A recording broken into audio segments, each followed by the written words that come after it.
everyone. We wanted to thank you for sharing your time with us every week. Hazel and I love talking Destiny and interviewing guests and community members out there in the Destiny universe. However, we do realize that we produce a lot of content in our shows, and it might get a little crazy at times. Yeah, especially with all of Hazel's getting off the rails, the rabbit holes, and whatever theories he comes up with next. Jeez. Son of a bitch. So, I had all kinds of ideas on how to change the show. We were going to cut the show in half, make it 2 shows, cut out content, send more to our Patreons, you know. Yeah. Patrick's, really? Come on now. You don't realize all the crazy he had in mind. So, you're welcome. Hey, man. Don't diss the cat segment. That would have been great. I mean, DMG loves cats. Okay, maybe we can add a cat segment later. We'll think about it, okay? We'll talk about it. So, we're bringing back timestamps ultimately, is where we're going with all this. We'll provide them every week. Just look in the show description for the episode, and you can jump to where you like if you're one of those people that don't have time to, consume a 3-hour podcast all right now. Yep, right there below the episode. Go look, it's right there. Right there in the show notes. Oh, wait. No, they're looking at porn again. Wait a minute, is Easy back with his skin mags? We respect your time, and we know you're busy with your week and life and everything else, so check them out. And later, Guardian. Come on, man, not that crap again. So, Soccer, thanks for joining us, man. Appreciate it. Yeah, thank you. Just one thing, buddy. What? You guys aren't going to be like doing a GM tonight, right? While podcasting? No. Why would we ever do that? Like, no. Well, I mean, I give so much attention to this. Like, it's such a great show. I think I heard you and Hazel do one on one of our podcasts one week. I was like, Hazel was like cheering at the end because you guys got him through it. I could have sworn I heard that one podcast. I don't know. I don't know what you. Yeah, okay, that was a one-time thing. I mean, we run a much tighter ship over here than they do over at the Guardian Hub.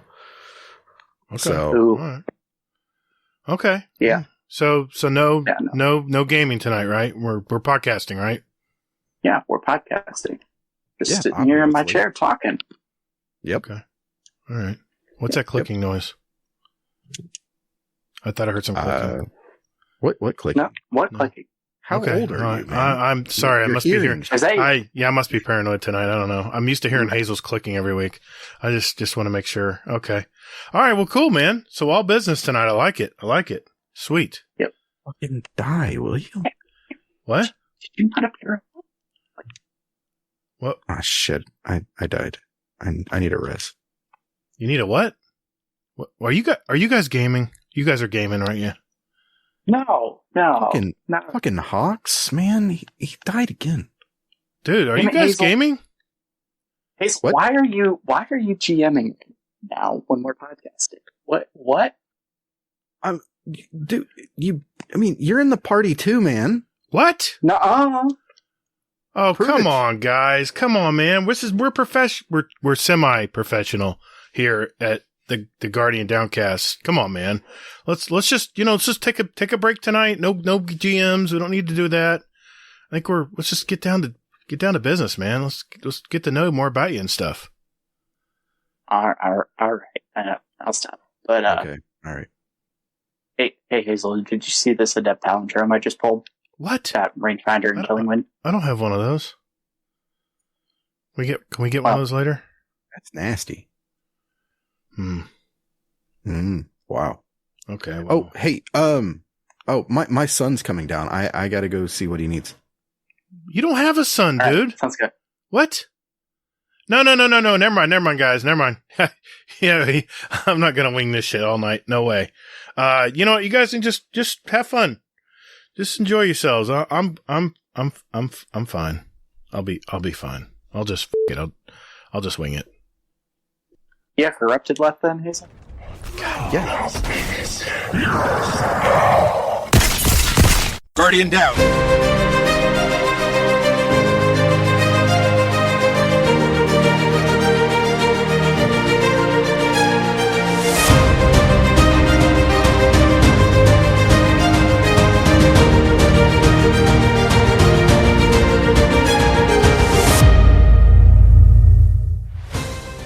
everybody, what's up? Thanks for hanging out with us today. Welcome to episode 134 of Guardian Downcast. We're a couple gamer dads that love all things, well, almost all things in the Destiny universe, and we talk about it. We also interview content creators and community members to find out more about them. We're the show that asks, is your head spinning yet with all this D2 info? I'm your host, the Gatr, and my co-host, Mr. Hazel NT, is here as well. Hey, man. What's up this week? How you been? Pretty good. The sickness has run through, so, everybody's, doing okay over here, and, we're just living life and all that good stuff, so. Things are back to normal? Everybody's good? Yeah, It feels like it anyway. That's great. At least at the moment, so, yeah, we'll see. I was going to say thanks a lot because my wife took her first sick day today as a teacher in 5 years. And I woke up this morning. I said, honey, you're staying home from work? She goes, yeah, I can't talk. I'm like, oh, you're going to see me play Destiny all day? Oh, my God. No, unfortunately, I didn't play any Destiny today. But Addie's doing good. Everyone's healthy. Yeah, yep. Everybody's doing good. So, yep. And work is still a shit show. But, it is what it is. Yeah, I hear you, man. Yeah. What about you, man? I'm sorry. Mr. Fudd, it's 59 degrees. The moon is shining, baby. Moon is shining on you. It's been a good week. Oh, man, I saw the last episode of the Book of Boba Fett this week. What a fantastic finale. I had such a good laugh at that show. Okay, we're not going to get into it here, but I loved it. As a Star Wars geek and Star Wars fan, I love the way they put that together, and I'm not going to spoil anything. Terrible. Well, whatever. That's your opinion. I'm not. You're not gaslighting me this early in the show. I'm not. No, man. I'm just saying. I mean, there's better out there. Yeah. Okay. On all fronts. So. All right. But opinions. Input received. Gotcha. Opinions are each their own. So. Yes, they are. They are. And, I have opinions on Spider-Man that you don't agree with. So we're even. Exactly. And Matrix we won't get into. It's been a productive week. I have been raiding a ton. Finished a Vault of Glass last night. AJ finally got his Vex. After officially 40 runs of Vault of Glass, he finally got his Vex last night. Unfortunately, Larman Kentucky didn't, and good old Zaniac was with us too. He did not get it as well. Red Grackle stayed in there as long as he could and finally had to go to bed, and good old Mr. Monkey stepped in to help us out. In one shot, boom, we had it done. Nothing against Red Grackle. He had the most damage of all of us, but somehow everything just clicked, and we finally got it done, and there was the Vex waiting for AJ. So I heard something about this. What did you hear? If you don't have video, it's not true. Really? Mm-mm. So I was Kato there. Yeah, Kato was up. Yeah, he was our Sherpa. Yeah. He was kind of helping everybody out. Yeah, I heard about this raid. Okay. Yeah, can you tell me your perspective on it? I just want to hear my perspective. Yeah. Well, I was using my alt account. I was using my Get Toddled account. Yeah. And how'd that go? I think I did pretty good. I had a couple slip ups, but I was only 1305 power in a 1320 encounter. So it was a little rough at the end there. And I had said, finally, I said, just give me the relic. You guys do the damage. I'll drop the relic and get a couple shots in every now and then, but I'm just not doing, I think I got 700,000 in one round. That's not great, but anyway. So you got carried. Yeah. Okay. I see. Well, I was a new guy. Someone got a Sherpa out of that because on that account, I never played a Vault of Glass. Anyway, well, we can get down to, we're already off the rails, man. We haven't even started the show yet. Hey, everyone. Tonight, we have a member of our community that is always helping others out, speaking of which. He is one of the most humble guys I know. And I've kind of gave him a little nickname of my own. I call him the Silent Warrior in the Crucible. Because when I play sixes with him, you never hear anything. But then his game speaks for itself when the game's over. Still don't know how this guy kills so many people in one game, but it's amazing. It's Mr. iSoccerrogi. How you been, sir? probably fell asleep after we talked all. Oh yeah, talked his head off. no. I'm here. Sorry. He's in a GM. Are you playing a GM? God damn it. No. Okay. I wasn't in comp. Okay. All right. Oh, God. Well, it's going to be a busy show tonight, gang. Here's what we have on tap. First, we want to hear iSoccerrogi's story. You know, how he got into gaming, all that good stuff. We're also going to test his Twitch reflexes in our new and further improved Fast Fire segment we call the SpeedRun. Hazel's got a recap of this week at Bungie and several other info spots we had throughout the week, and we'll get into that. We're going to answer community questions, and man, is this guy popular. We got a ton of them. And then we're going to, of course, add our songs to our award-winning Guardian Downcast show playlist. Man, so many questions, and hopefully we got some answers. So let's roll.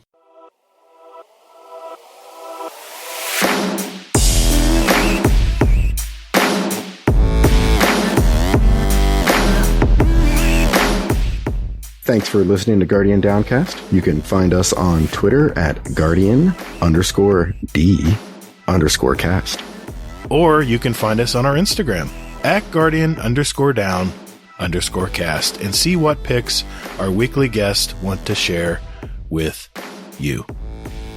Or Gatr, just visit our website at guardiandowncast.com for all the contact info and where else to find us. And you can also play any past episodes you like in any order you like, right from your browser. Don't or me, man. Hey, and while you're at it, follow our Guardian Downcast show playlist on Spotify and iTunes. We post those links in our show description every week. So check us out, and later, Guardian. Toddles! Hey, that's my line, man.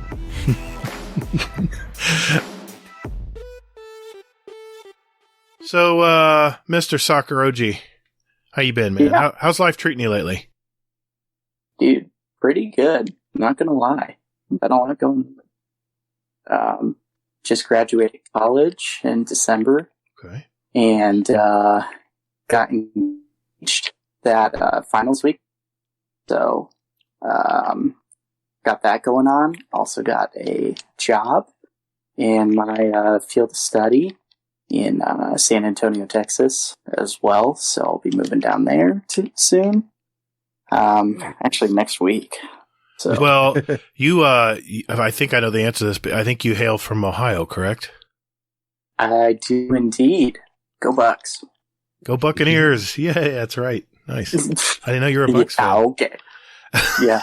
Get out of here with that. That's I am. Sorry.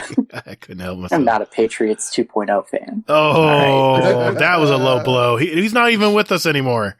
Jeez. Yeah, I know. So that means you're back to mediocrity. No, we'll be fine. We'll be fine. We got talent. Yeah, I'm sure. And, anyway, what is your job going to entail, Soccer?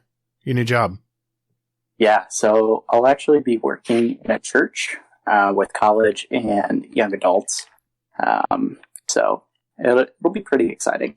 Are you getting into the counseling field?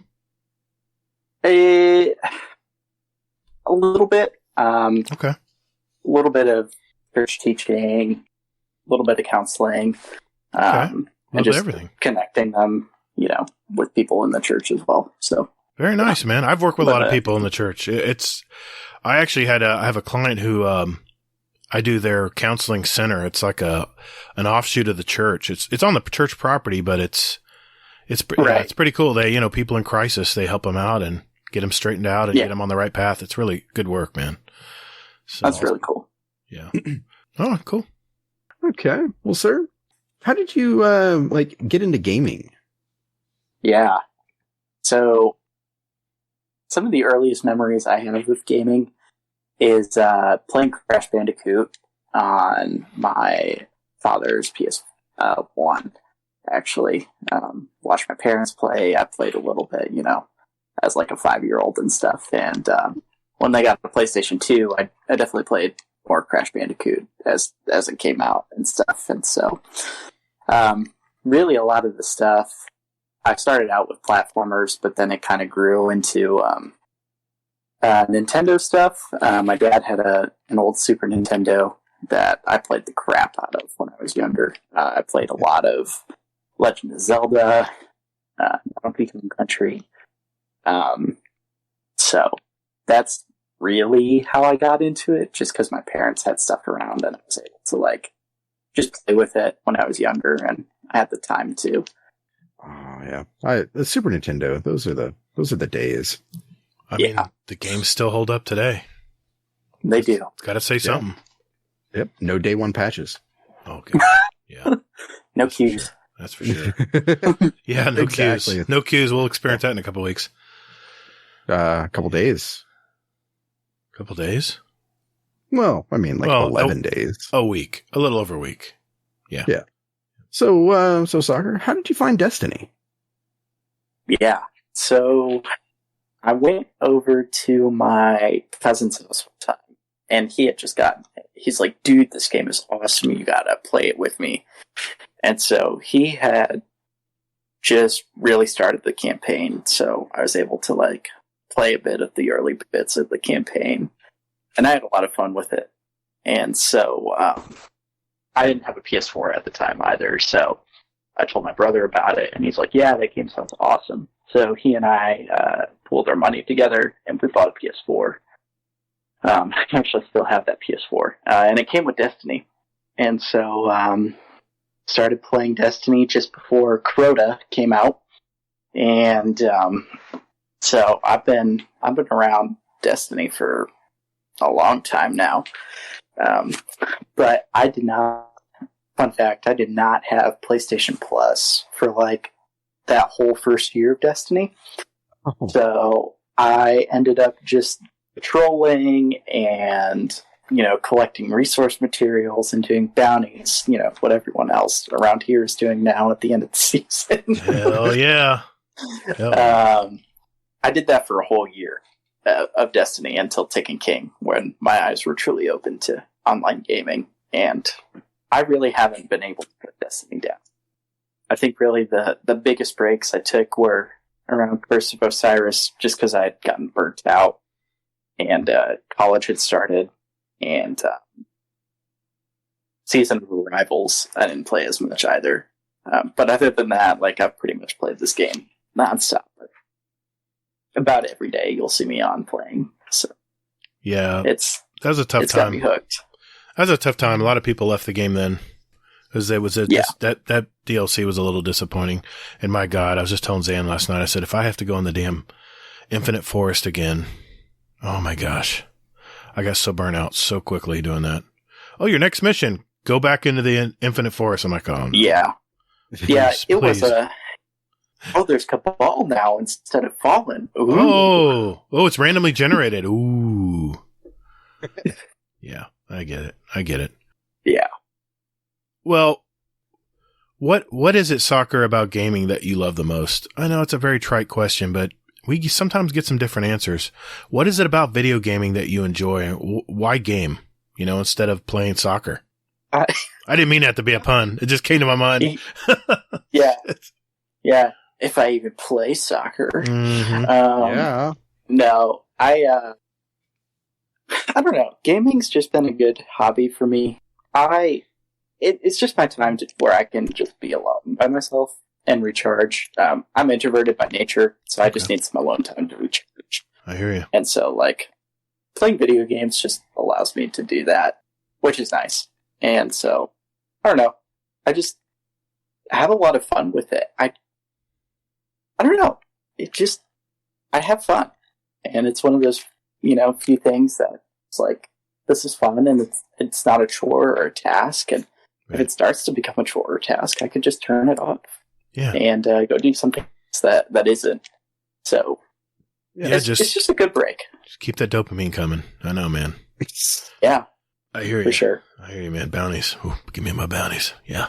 Oh my God. I was going to say, popping those bounties will give you that dopamine. No, it really doesn't. No, I'm not pulling that soundbite up. No, I'll save that. Larry asked me for that for his ringtone. I love that guy. He says, "Can you send me that bounty soundbite? Like where you turn in bounties in?" I'm like, yeah, dude, I can do that. I said, if you guys are wondering, this is it. Anyway, that's enough. I just do that. I have to do that every week just to annoy Hazel.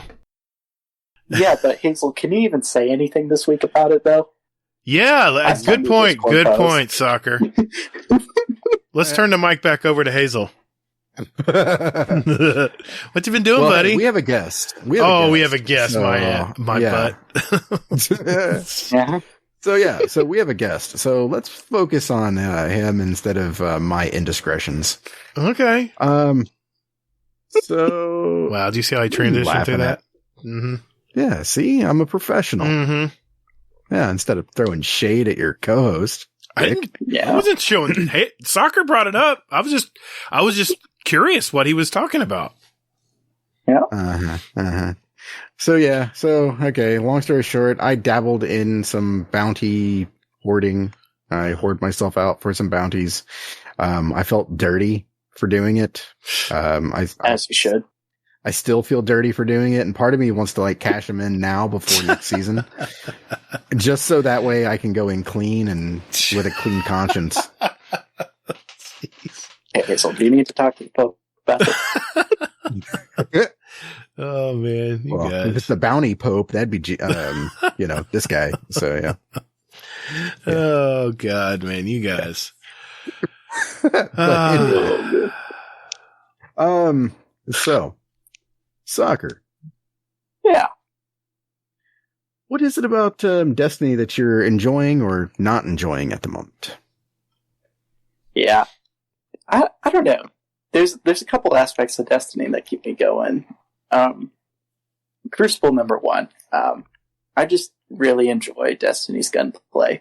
And that's what makes Destiny is, how guns feel. There's just no other game that you can really compare how these guns feel. I know, it's a looter shooter, and you can maybe pull up, okay, Borderlands has got some wacky, wild weapons that are just really cool and feel really good if, they're leveled and stuff. And, yeah, while that's true, I don't know, there's just something about Destiny that's just, the gunplay. I keep coming back to it, man. It's just really good. So Crucible definitely keeps me around Destiny. That's one of my favorite parts about it. And also Grandmasters, dude. They're just a lot of fun. It's just being able to die in 2-3 hits if you're not paying attention. It's just really a nice change. Instead of blowing through a strike with my Galahorn and, wrecking shop. I have to think about loadouts. I have to think about I have to think, what are my teammates running? Okay, what shields are in the strike? What champions? What do I need to account for? How's my resilience?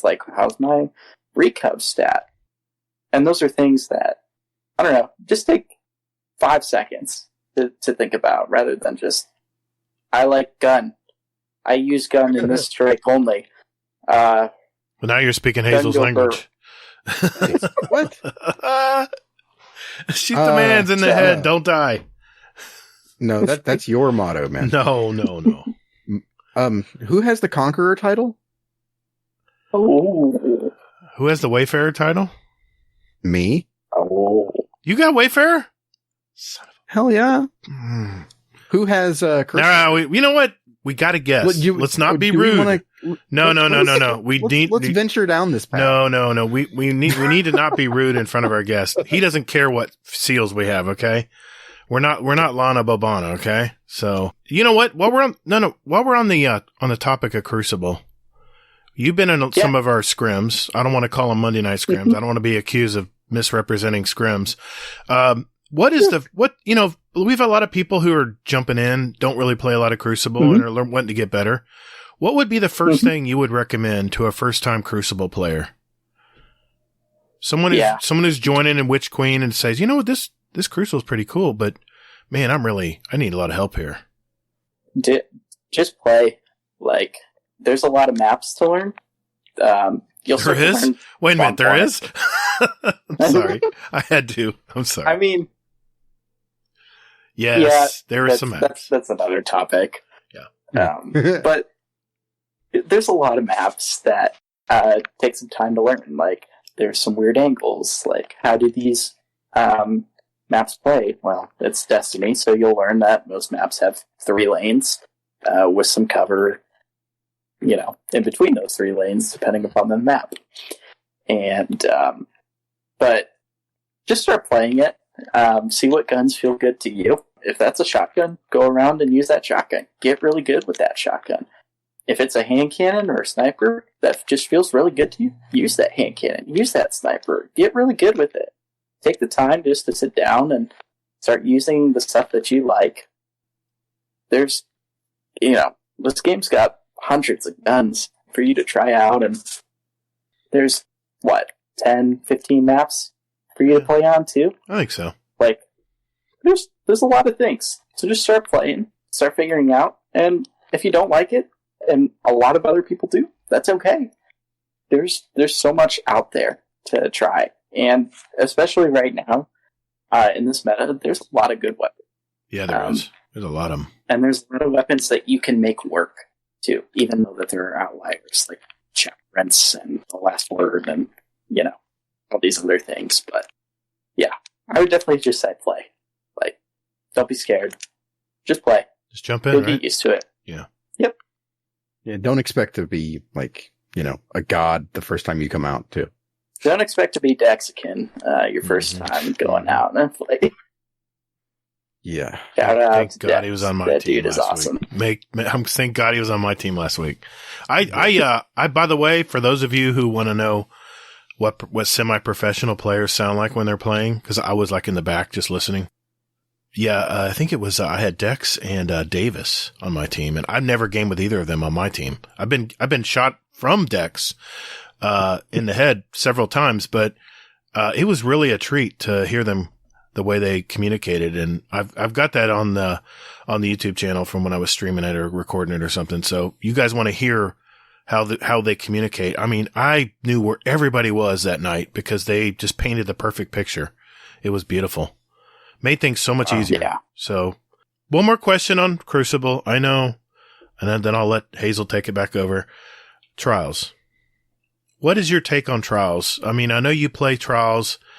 I don't play as much as I want to, but where do you think this can go? Or is it fine? Or give us the helicopter vision, view here. What do you think? You think Trials is going to be okay in the future? Or does it have its flaws? Or I'll let you go with it. Yeah, Trials. That's, everyone wants something out of Trials.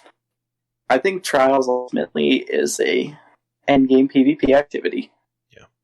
I think some of the better PvP weapons are in Trials. Messenger, Igneous, Soul. And because of that, it should be an endgame PvP activity. I think right now, this thing is to keep people in there is loot. And that was the reason why Trials dipped so far down before, was because that there was no loot for people to get easily. And now that there has been loot to get easily, a lot of the people have the roles that they want. They have, what they're looking for. They like their armor. And so your population's slowly going to decrease because of that. It's true for anything. Any game mode, any activity. And so, the one way to just keep it alive and fresh is obviously, changing things up and trying new things like they did, for the first 4 weeks that Trials came back. I remember, there was, 4 TWABs in a row that was just Trials based. Yeah. Pretty much. Yeah. And it was great. And there were so many people circulating in and out because they were like, okay, let's try. Okay, what do you guys think? It's bad. We're going to roll this back. And so that was really cool. And so I think, next season, with some of the vet fresh that's coming in, with the Summoner guns coming back too, just to be put cool again, I think we'll bring more people back into the playlist. And Destiny at its core, right, is what are the roles I don't have yet? And, I'll play it till I get them. And then I'll just go and do whatever gives me energy and whatever I find enjoyable in this game, because there's a little bit of pie for everyone. Yeah, I like how they've made it more casual friendly, I guess, without saying that word too much. Mm-hmm. But you think it should be back to hardcore only, or do you like the way they've changed it where casuals can get more loot? No, I think it's definitely good that there are ways to earn loot for everyone. And just having it as round wins to get... Yeah, that's true. Powerful or pinnacle gear, it's really good. And then you have the flawless... Yeah, and then you can have the flawless to achieve, to try to be something you work toward. Right. Yeah. Right. And and if you're one of those people that can go flawless every week, that's great. And if you keep that card too, any games you play after the fact, you have chances to get prisms, cores, shards. It's a lot of stuff. Even more adept weapons. So there's stuff for everybody. But I think it's just right now people have a lot of the tools they've been looking for. Yeah. And so it's just dipped. Right. It's natural. Yeah, I think so. That's just the natural way of things. And once people get their loot, they're moving on. So. Yep. All right. So I've got a follow-up question here. So, yeah. Friend of the show, Kami Cakes, cool guy, whoever the hell, whichever one it is.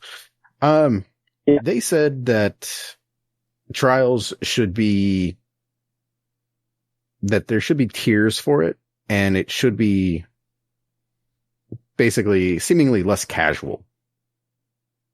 Interesting. So, I mean, is that about right, Gatr?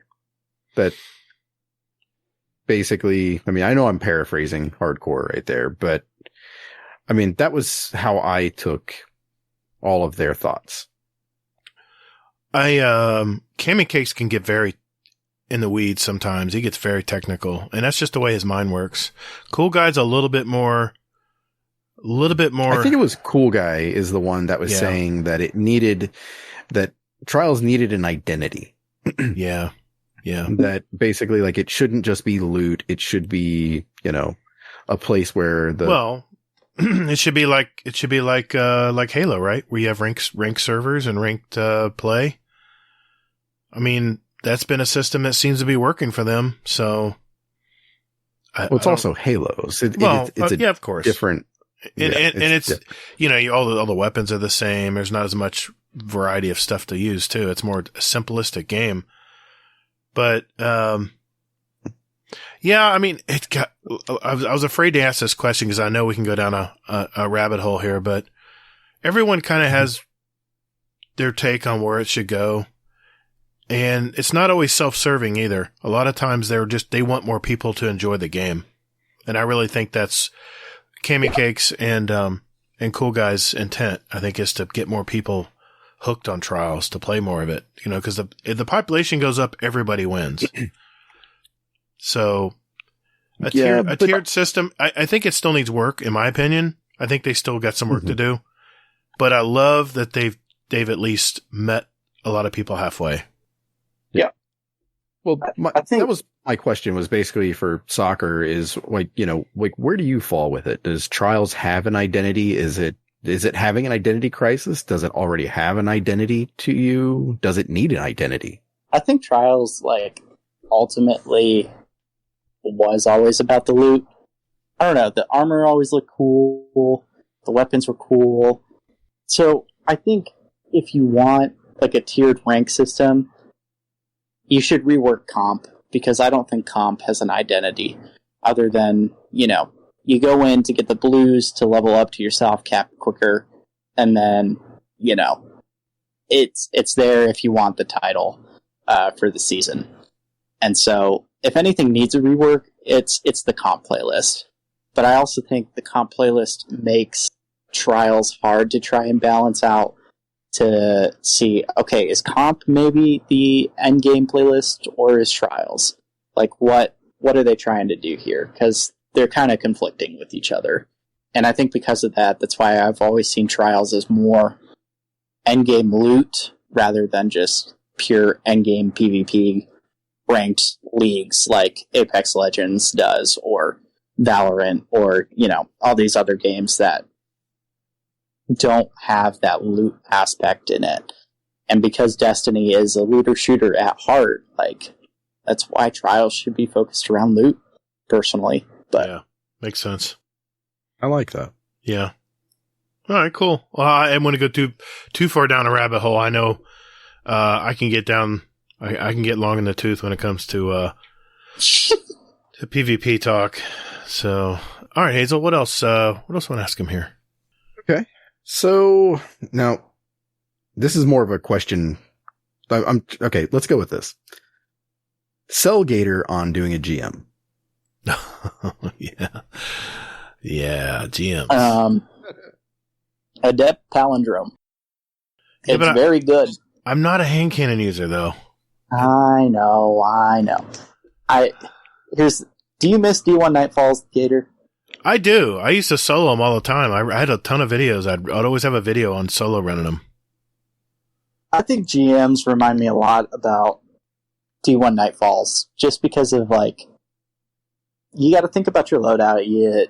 There's a lot of, I don't know, they're fun. Yeah. The other day, or the other week, when Lake of Shadows was the Nightfall, we went in with triple Galahorn, 2 Aeons, a well and a bubble, and just nuked everything. That's just fun. Sounds like fun. Even doing the Corrupted with Hazel the other week for a couple days in a row, albeit, but when you get that feeling of, oh shoot, she's dead, we did it. There's just such an awesome feeling that you get. It's holy crap, I did that. Yeah. It's this huge rush of dopamine and adrenaline. I don't know. It's just exciting. Okay. But yeah, you should do it. In the loot. Well, I think loot. Lake of Shadows was the last week, and I think Hazel said he was going to run me through one. So, last time I tried to run a GM with Hazel, it was not good. I think it was Battlegrounds. What was it? That Battlegrounds? Proving Grounds. That was a pain in the butt, man. I couldn't get past that first boss. Yeah. Or no, we get to the last boss and we just couldn't stay alive because it's such a small area. I don't even think. No, we didn't even make it there. We never made it out of the. You're right. Out of didn't. The tank area. We didn't. Yeah. I was like, look at the time. Yeah. It does require patience. Well, I'm patient. I'm a patient man, but it just didn't seem like it was working. Whatever setup I had was not working. And it didn't help that I was Leroy Jenkins a couple times on a couple of them. Yeah. So. Yeah. Yeah, you're not such a badass when just a little Cabal soldier can knock your butt down in one shot. So yeah, but I mean, Gatr, you got that time to watch all those YouTube videos, right? I mean, there's plenty of GM guides and recommendations and stuff that go out there. So you're right. I know it just hasn't been a priority for me. PvE just doesn't grab me as much as PvP does. Yeah, like I'm thinking more about Iron Banner next week than I am a GM, but. I do want to get one. I do want to do one. I do want to do one just to say I've done one and I can cross it off the list, Yeah. But sometimes I think Bungie creates artificial difficulties that I would rather have like a mechanic or something that's different instead of, having to just, shoot 4 times as many bullets into the boss to kill it. So sure. That gets tiring after a while when your guns are like paper mache, so. Sure, I could see that. I mean, so you were a fan of, the reprised hard mode raids in Age of Triumph and D1 then? Because they changed up the mechanics and stuff? Yeah, I love that. I loved it. We would do hard mode all the time. All the time. Yeah. Yeah, I like that. That makes sense. Anyway, that's my 2 cents. But I think it's time for signature questions, Hazel. You think so? Are we missing? We need something else we want to ask? Yeah, I think we're good there. Yeah. Signature questions. Let me ask you this. what is behind the current gamer tag? Wait a minute. Hold on. Let me rephrase that. I gotta ask it right. Yeah. Amateur bullshit right there. I'm sorry. I apologize. iSoccerrogi. Dude, what's up with the gamer tag? So, when I was younger, I played soccer a lot. I don't anymore. Kind of stopped around when college started. Just couldn't keep up the physique and the conditioning. Anyways, that's another story. But, so, I had enjoyed soccer, so I was like, oh, I'll make that part of my gamer tag. And the Rogi part is actually an abbreviation of my last name, because people can't, pronounce my last name at all, because it's German. And there's an I before an E, and people just pronounce it crazy ways. Because, in English, it's what you're trained to do. You kind of have to throw out the window, because German works differently. But, so that I just threw the two together, and SoccerroGi became a thing, and so that's what it's always been. How long have you had that gamer tag? Remember when you first created it? Yeah, pretty much. You know what age you were when you created it? Yeah, like 14. It's been around 7-8 years. Wow, dude. So that's pretty cool. Yeah. So we're saying it wrong. It's not iSoccerrogi. It's iSoccerrogi. Yeah, SoccerroGi. Oh, my bad. My bad. No, you're good. I think iSoccerrogi sounds better, like an OG soccer player kind It does. That's why I want to say it. I want to say the OG part. iSoccerrogi. I can say that too. Think of Mr. Miyagi. That's how you can. That's a good way of remembering it. Yeah, iSoccerrogi. Yes, it is.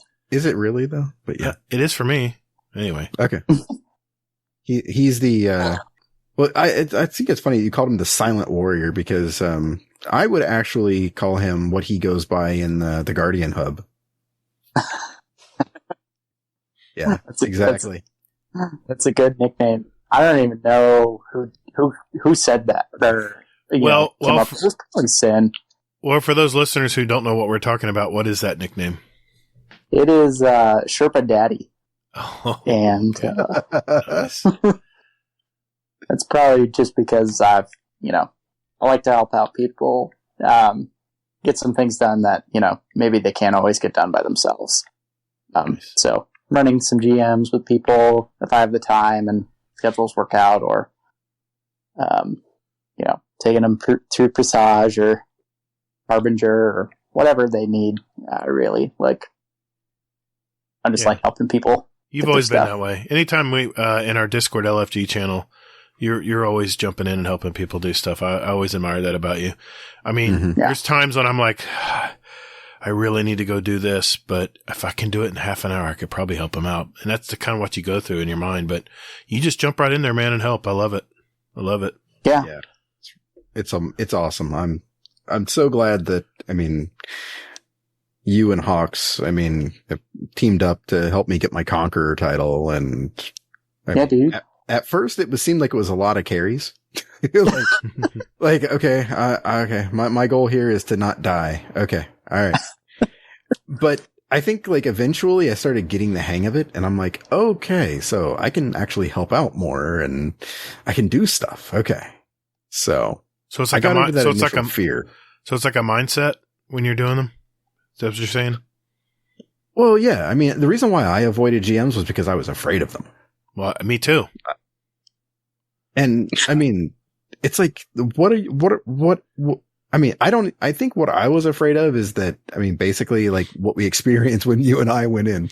Yeah. I don't like to die, especially in PvE. I do not like it. It bugs me. Yeah. But that was what I was afraid of was that. And then the other part of it is that, it's just like the unknown to a degree also. So, soccer and, Hawks, they've been fantastic because they've actually will look over your loadout and go like, okay, so, is that really the best? Do you have something else? And then it's like, oh yeah, here, and then it's like, okay. But then, like, what I'll do too, though, is I'll like go ahead and I'll like watch videos. So like towards the end of my Conqueror title, I was like, okay, so you know what? Okay, so I've got this down. I know what I'm going to do. And then I was able to like actually do some stuff. So I hope I can get to that point, because so far I did not. That first encounter we had, it was not a good experience for me. Yeah. Well, I mean, but that's the thing that drove me though, was that first experience of going like, I got my ass handed to me and I did not like it. So let me go ahead and see about, about another way to get this done. Right. All right. That's fair.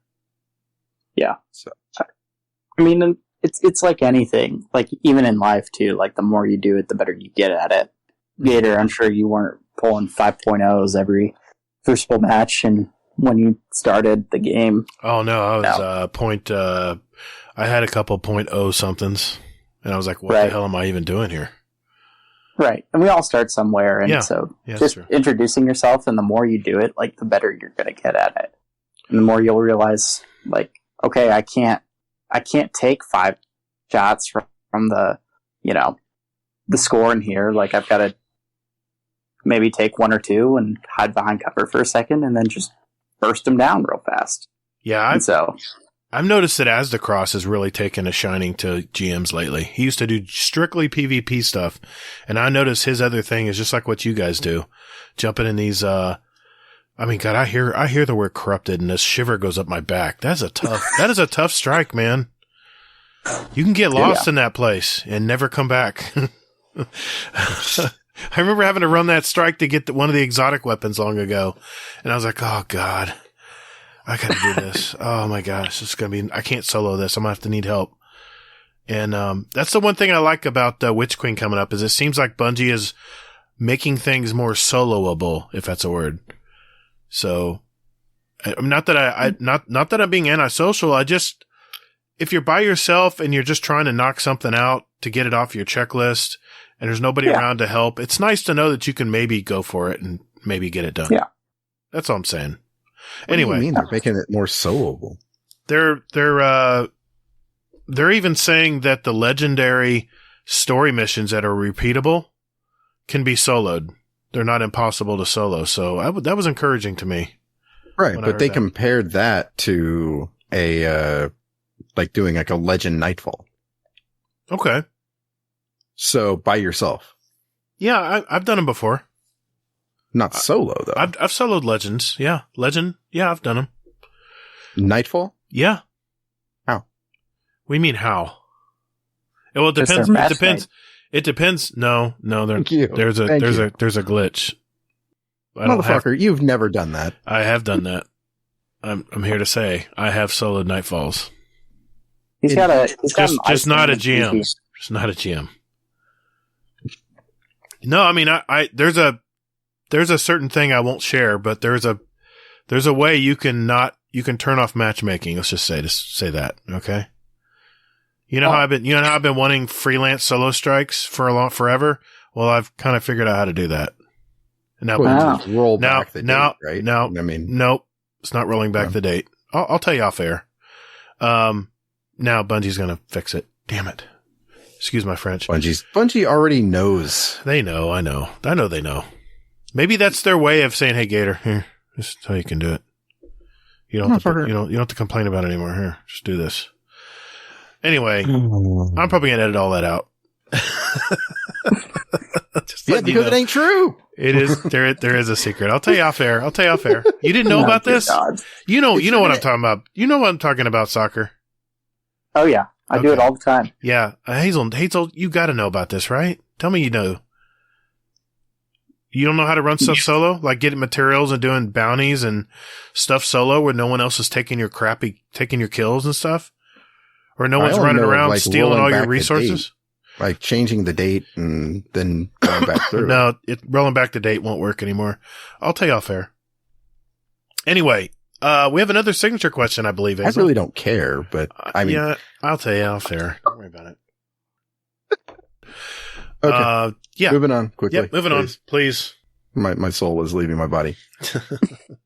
All right. So Okay, so do you have any hobbies outside of gaming? Yeah. So I like to read. I read a lot. Not just with school, but I just enjoy reading. So if you have any good book recommendations that, fiction, nonfiction, maybe just not those weird young adult fiction love stories that are all over the place. About vampires and vampires, and they've always got the shirtless guy models on there that, unattainable male standards. Anyways, I recently picked up disc golf too, so I've been enjoying that. It oddly takes a lot of, you don't realize like how much walking you do playing that sport until you actually like look and check. Like any course I do, it's about 6,000 to 8,000 steps easily. And that's on some of the shorter courses. So it's a good workout. And you don't have to be super athletic to play it either, which is nice. So, but those are probably the two things that I'm into right now outside of gaming. Okay, I got a follow-up question then.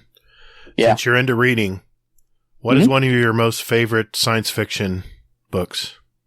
Science fiction books. Or novels, I should say. That's hard.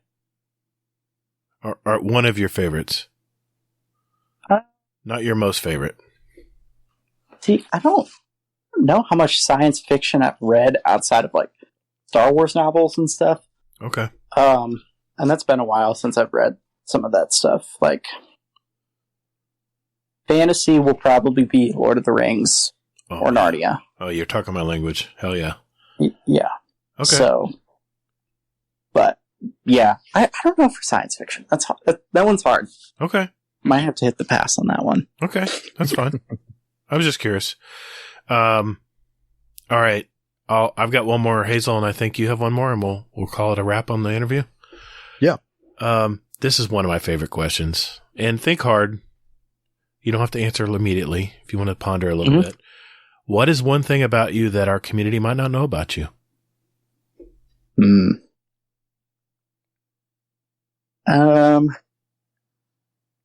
In all of my stupid years of being a boy, I've never broken a bone in my body after playing high school sports. Either. Yeah. Never broken a bone. Me too. Yeah. Very cool, Wow. dude. Yeah. Never. I've sprained a couple things. Fell out of a tree one time when I was a kid. I just sprained my ankle. I thought it was broken. Dude, that's really good. Did you play football and all that too? No, I just played soccer. Soccer. Oh, yeah, dude. Yeah, of course. Dummy. Ugh. Yeah, no concussions. Really? I only dislocated my shoulder once. Popped my arm back in. That's not a break. But, yeah, other than that. That's pretty cool. No broken bones. That's a cool fact. Fun fact. Nice. Yeah. Nice. All right, Hazel. All right. Mr. iSoccerrogi. Do you have a motto or mantra or a couple of them that you live by? Motto or mantra? Huh. I think I really have a motto or mantra per se, but I guess my thing would be just try it. Like, you can't knock anything unless you try it. And that's something my great-grandmother always told us, and it's been passed down to my family, especially with trying new foods and stuff like that. So there's a lot of things that I've tried and that I just don't like, and that's okay. And then there are things I've tried that I just really enjoy, like playing Crucible and Destiny and, all that fun stuff. GMs. So just try it, because you might like it. But yeah. That's a good way to live. Nice. I like that answer. I like it. I like that answer. Yeah. Well, Mr. iSoccerrogi, hey, man, thanks for sharing your life with us tonight. We appreciate it. Yeah, thank you. Anytime. All right. Well, Hazel, this is going to be fun. I wonder if he knows. I'm sure. What? Yeah, he probably knows. What's next? What's next? The next? What? It's the speed run. Oh, shoot. Call the Praxic Order. Call the Thanatonauts, the Ginseng Scribes. Call everyone so they can witness you. All right, boys and girls, this segment is called the SpeedRun. This is where we have a database of over 385 randomly asked questions. Randomly asked questions. Randomly asked. Damn it. I give up. You know what?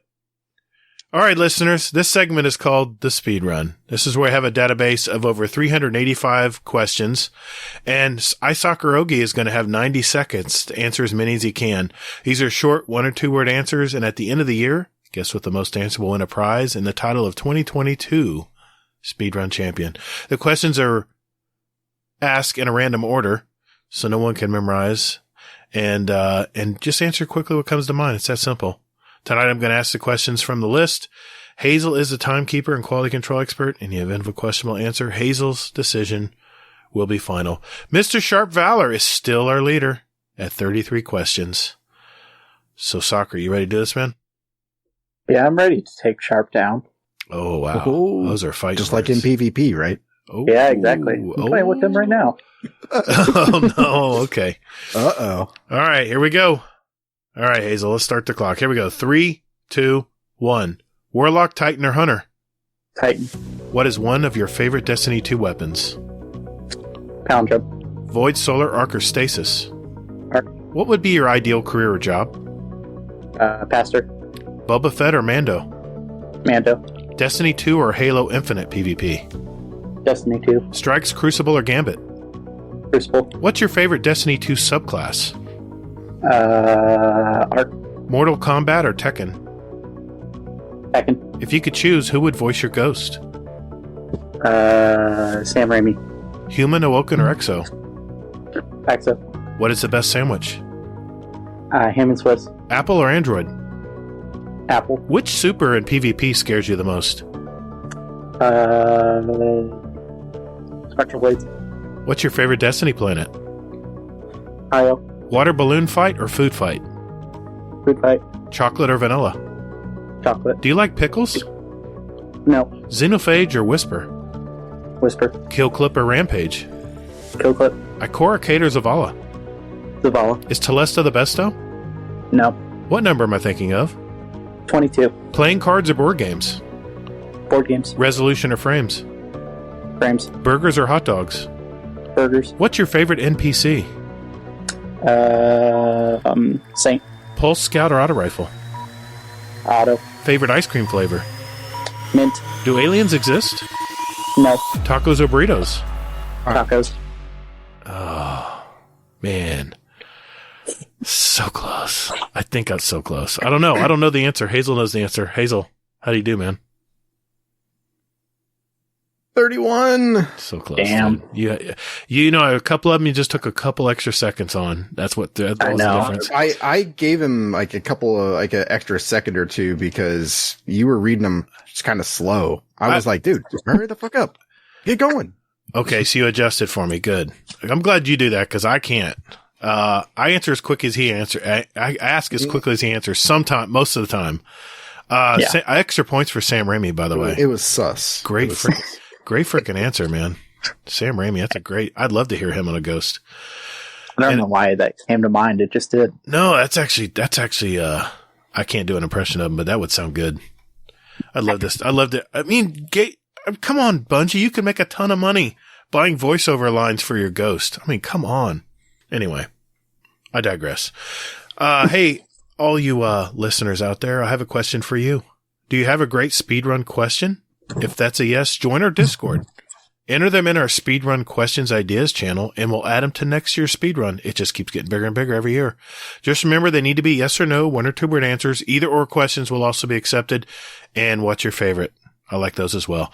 At the end of the year, we're going to have 2 drawings for a $25 gift card of your choice, and you can enter up to 5 questions to go in the drawing. Actually, you can answer as many, you can ask or insert as many questions as you want, but we're only going to take your top 5. So good luck with that. We hope you can participate. And now it is that time of the week. It's time for This Week at Bungie.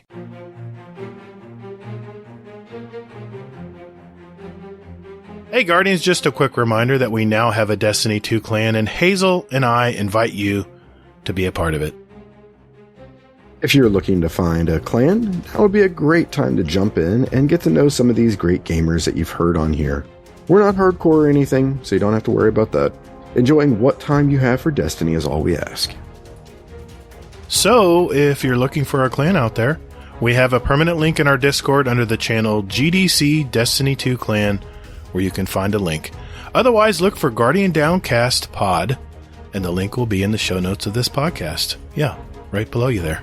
So join us. So we do ask that you do join our Discord first, so that way we can communicate clan information and other stuff more easily. And besides that, you can lurk all you like. And later, Guardian. Hey man, that's my line.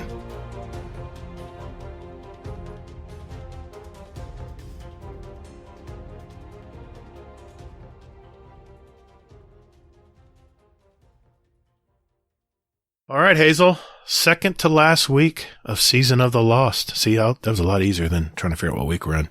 I don't envy you this week. Where do you even start? I'll just go over in the corner. I'll just let you roll here. Yeah. So, there was a couple of things that happened this week. Mm-hmm. Mm-hmm. So I'm just going to start with the first and foremost. Bungie on Monday, they released the Vidoc. Yes, they did. And I was really hesitant about watching this because I don't want any spoilers. I really, truly don't. And to my surprise, there weren't many spoilers in there. There wasn't really, to me, it was just hype. There wasn't much else to it. They talked about weapon crafting a little bit. They showed some like different scenes from things, but nothing too crazy. They did talk about Void 3.0 and they showed off some of that, which we're going to talk about in a little bit here. Because Bungie also, well, actually, real quick, what'd you guys think of the Vidoc? Soccer? I think they did what Bungie did best, and you said it perfectly, Hazel. Like it's hype. Yeah, that's really what it was.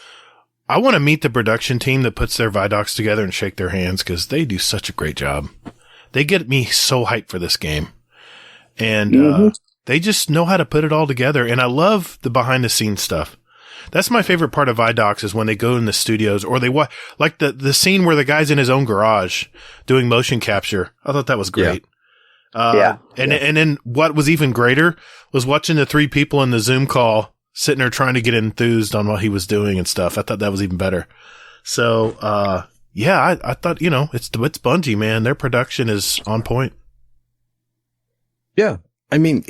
But there wasn't much else to it. It was cool. It was a nice teaser. It was a 15-minute teaser for an expansion for a video game.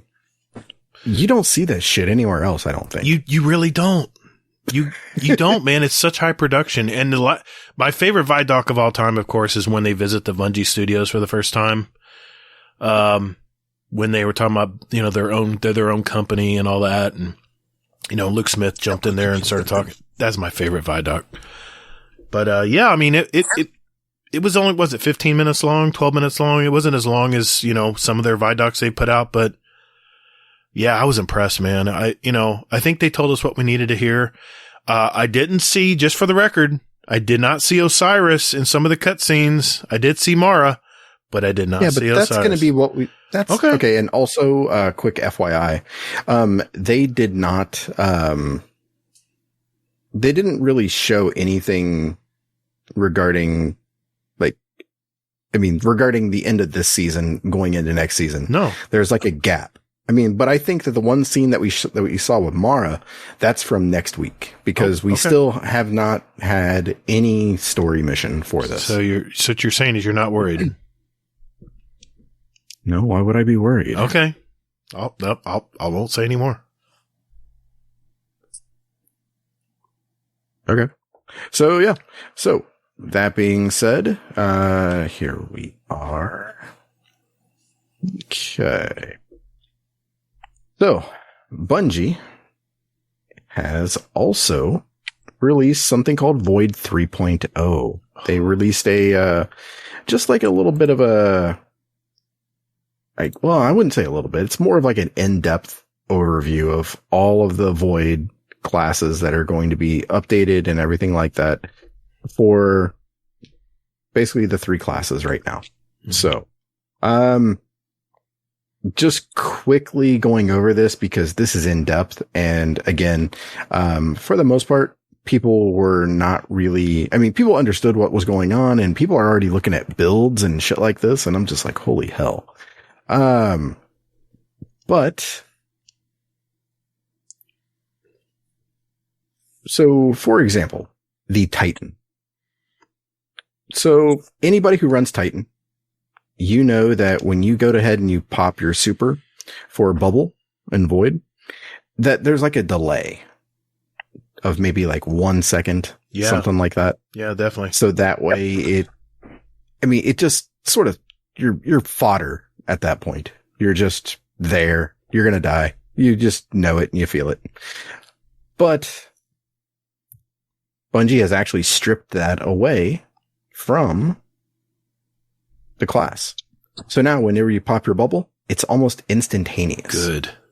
Thank goodness. Have you ever been flying in the air and pop a bubble and it appears above you? Is that just me? Weird geometry. Yeah. Yeah. Okay. It's embarrassing, but it happens. Yeah.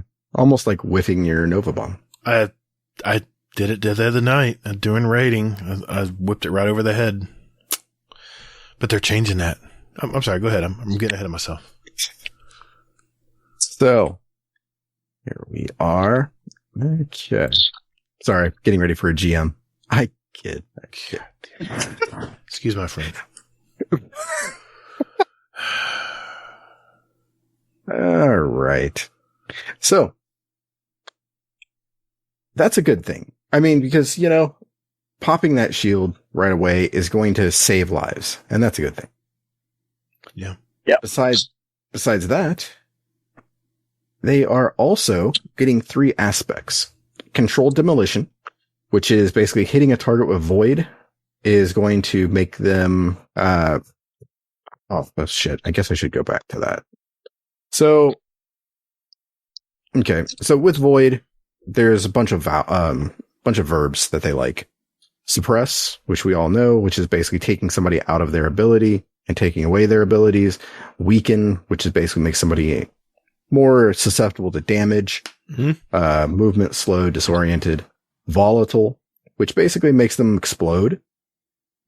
Invisibility, explanation there. Overshield and Devour. So you Warlock whores can, use that. So I'm so excited. So, okay. So with Titan, controlled demolition, hitting a target with a Void ability or volatile detonation will make them volatile. So that means that they'll go ahead and blow up if you hit them again. So Void ability, you hit them with that. So it's like, oh, okay. So I can just punch them. But guess what? You don't have to punch them anymore as a Titan. You can play Captain America all the time. And now you can throw your shield out. That's legit. I like that. Because I love playing that class, but the cooldowns on the shield throws are just terrible. Even during the super, even. Yeah. You're saying it's going to be a melee ability? A melee. Yeah, it's a melee ability. That's going to be nice. Yeah, exactly. This is exciting to me. I'm like, this is going to be awesome. I can't say that without smiling. I gotta admit, I'm not a Titan man, and I'm smiling too. That shield is fun to throw, man. Yeah. Well, guess what else you can do with that shield? You can slam it on the ground, and you can create an overshield for yourself and your allies. Okay. Oh, wow. Yeah. It's like really living into the tank, idea of the type, the tank protector, I don't know. That's really cool. I like that. Yeah, exactly. Okay. And then offensive bulwark. So, with this, while you have an overshield and you're inside or are inside of Ward of Dawn, grenades charge significantly faster and you have increased melee damage. You can also gain an additional shield throw for your Sentinel super, or shield super. That's interesting. Yeah. Nice synergy all throughout that. I like that. Yeah. So, all right. And we'll save the best for last. And we're going to move on to Warlock. What? So, what? Best for last? No, the Warlock is the best for last. Potato. Okay. Okay. So, Warlocks are bringing their own brand of space magic-y bullshit. So, yeah, you hear this? Yeah, exactly. Cheat codes. So, okay.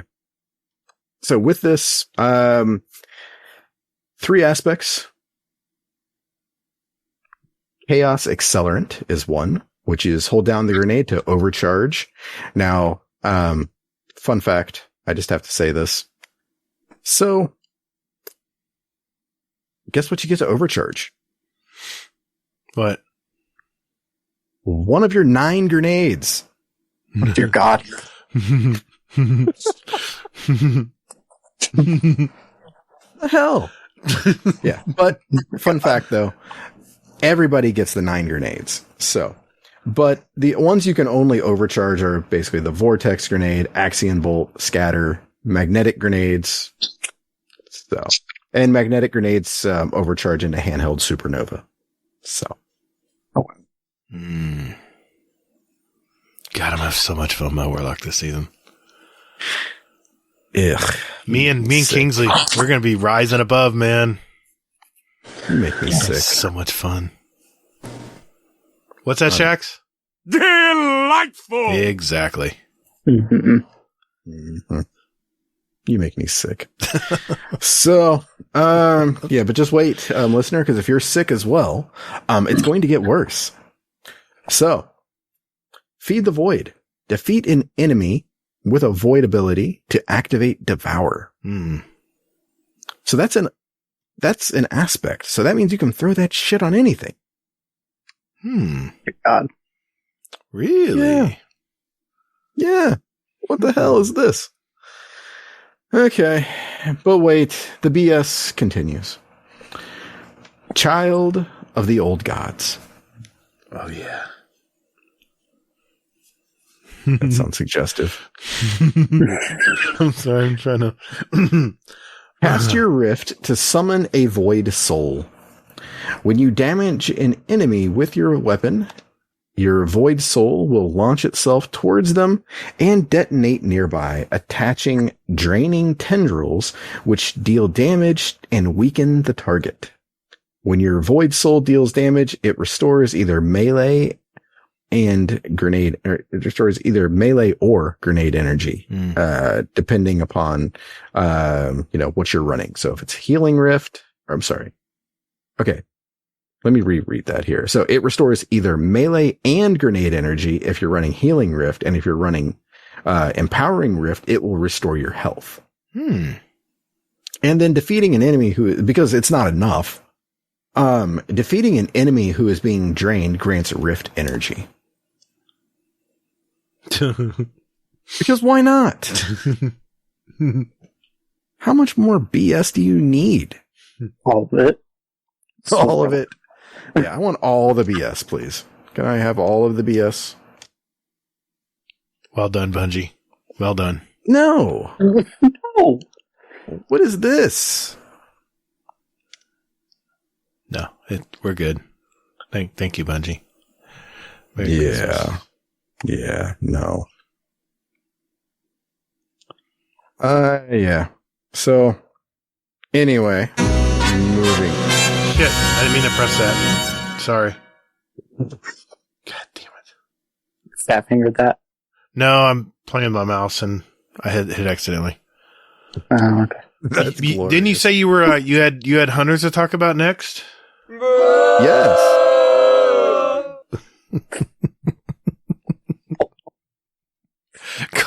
Go ahead.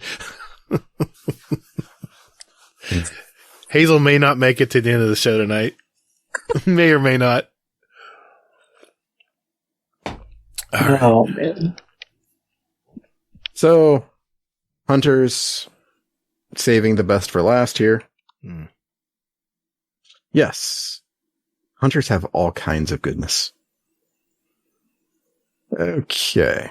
So, Hunters, you get your 3 aspects, and they are Trapper's Ambush. Players can activate Quickfall to spend their melee charge and dive to the ground. AKA Shatter Dive. Yay. The Void. Yay. This makes me happy. That's interesting.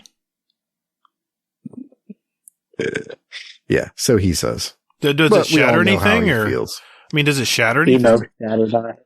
That's what it is. Yep. But don't tarnish its good name. I have a hunter. I do have hunter. I might have to dust him off, but he's there. Go ahead. So, what that does is you dive to the ground, creating a smoke cloud upon impact. Ooh. Enemies caught in the cloud are weakened and allies become invisible. Yes. I see some fun rating coming here. I see this in fun in PvP. Oh no. Sorry. Oh, no. In addition, snare bombs upon attaching to surfaces or enemies cause nearby allies to become invisible there too. Because we need more invisibility. Why not? I'll take it. I know Kill a Monkey, he swears by it, man. Yeah, if that guy's ever like actually visible, it's unreal. Yeah. Tell no one respawns in real life about that too. He won't abuse that. I promise he won't. Just warlock thing or just hunter things. Yeah. Yep. All right. Vanishing Step is next. Guess what it does? Vanishes? Yeah. Good job. You work for Bungie? Dodging makes the hunter invisible. Okay. So, how many things make the hunter invisible now? All the things, actually. Wow. Yeah. PvP's gonna suck. Yup. I don't like this. I don't like this invisibility stuff. There we go. There's the Gatr we all know and love. The invisibility stuff. I don't like this. This is going to be the end of PvP. Well, here's a question. Will my little void soul be able to see, go in it and suck energy from you when you're invisible? I wonder. That would be the question of the day. Probably. Not for me. But, yeah, no. I think we're good there. I don't think we have to worry about that BS. Yes, the beloved soundboard. Okay, so next is going to be the stylish execution. Okay. Defeating a void debuffed target, weakened, suppressed, or volatile, grants, here we go, invisibility, because we need that again. Of course. And true sight. Oh, why not? Don't be bitter. Don't be bitter, Mr. I have space magic that lets me send out a void soul because arc souls aren't just enough. I'm going to team up with Kingsley. He's going to have an arc soul and I'm going to have a void soul. We're going to come running at you. Yeah. I was reading something and it was cracking me up on Reddit and they were like, do you realize that if 6 warlocks go into a raid and they all have something that they're a group of 12? Oh yeah, it's going to happen. And I'm like, because weren't there 12 that went down for, or was it 9 that went down for Crota? Thought it was a double fire team of 6, right? No. You sure? No, it was not 6 that went down. It was more than 6. You talking about Crota or the Savathun song strike? No, it was Crota. About how many went down for that? I don't remember. No. You mean in the lore? Talking about the lore? The lore, yeah. Oh, the lore. Okay. I thought it was... Oh, man. I don't remember. Eris knows. Well, of course she does, because it was her damn fire team. I know. That's why I said that. Damn. Ask Eris. Go to the moon and ask Eris. Maybe she'll tell you. I have no clue, man. I want to say 10 if I was to guess. 10? I think it's 9 or 12. I don't remember which one, but okay. So yeah. Well, anyway, back to Stylish Executioner.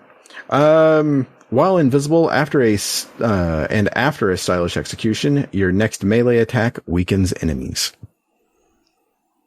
Why not? Of course. This is glorious. Visible, true sight, and weaken enemies. Fan-frickin-tastic. So says the guy that gets a void orb that, gives him all of his stuff back. If it doesn't see you, it's not going to matter.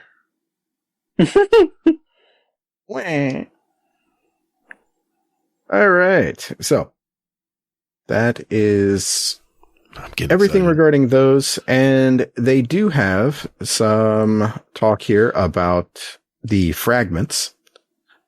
And those fragments are basically going to, they're going to do the normal stuff. So that's kind of the cool stuff there where, it's just like the stasis ones where you can go ahead and get the, grenade kills will help your super, all that good stuff. There weren't many when it comes to the super or the fragments that were anything too groundbreaking, I don't feel. I'm freaking excited right now. I'm like, when can I do this? I want to do it now.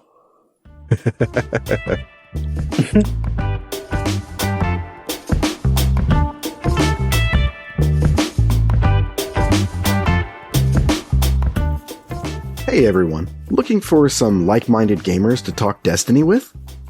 Or maybe just a place to de-stress and talk with others about life for a bit. Or maybe just a place to discuss the latest movies, TV shows, new music out there? What about the channels with New Year's resolutions or other goals and a fitness section? Well, you're also forgetting about channels with our links to our clan, SpeakPipe, show music playlists, or even where to get a show t-shirt, mousepad, coffee mug. Wow, you're not just a Destiny shill, you're a Guardian Down cast shill. Man, you're forgetting about the podcast questions channel, where listeners can put in their questions for the show. And show feedback channel where listeners can talk about past podcasts and just stop. Hasn't this shameless plug gone on long enough? I'm going to put a stop to it right now. Hey everyone, just look for the GDC Discord community link in our weekly show notes wherever you get your podcast out there, or just visit guardiandowncast.com, where there's an invite link you can use anytime. And later, Guardian. Just stop it, man. What? Just lay off the caffeine. That's not a problem. It's alcohol.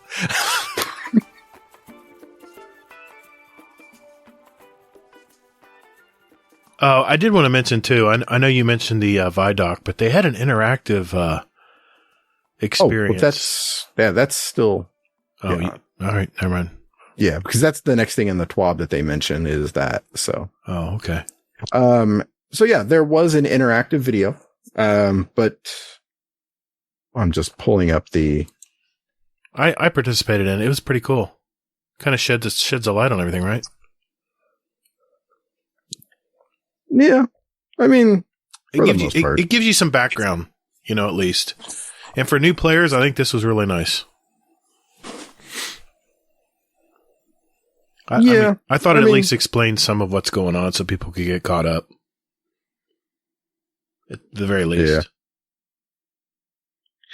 Yeah, it was okay. It was fine. I don't know. I mean, I don't know really what I was expecting, but it seems sort of just like, meh. All right, that's fine.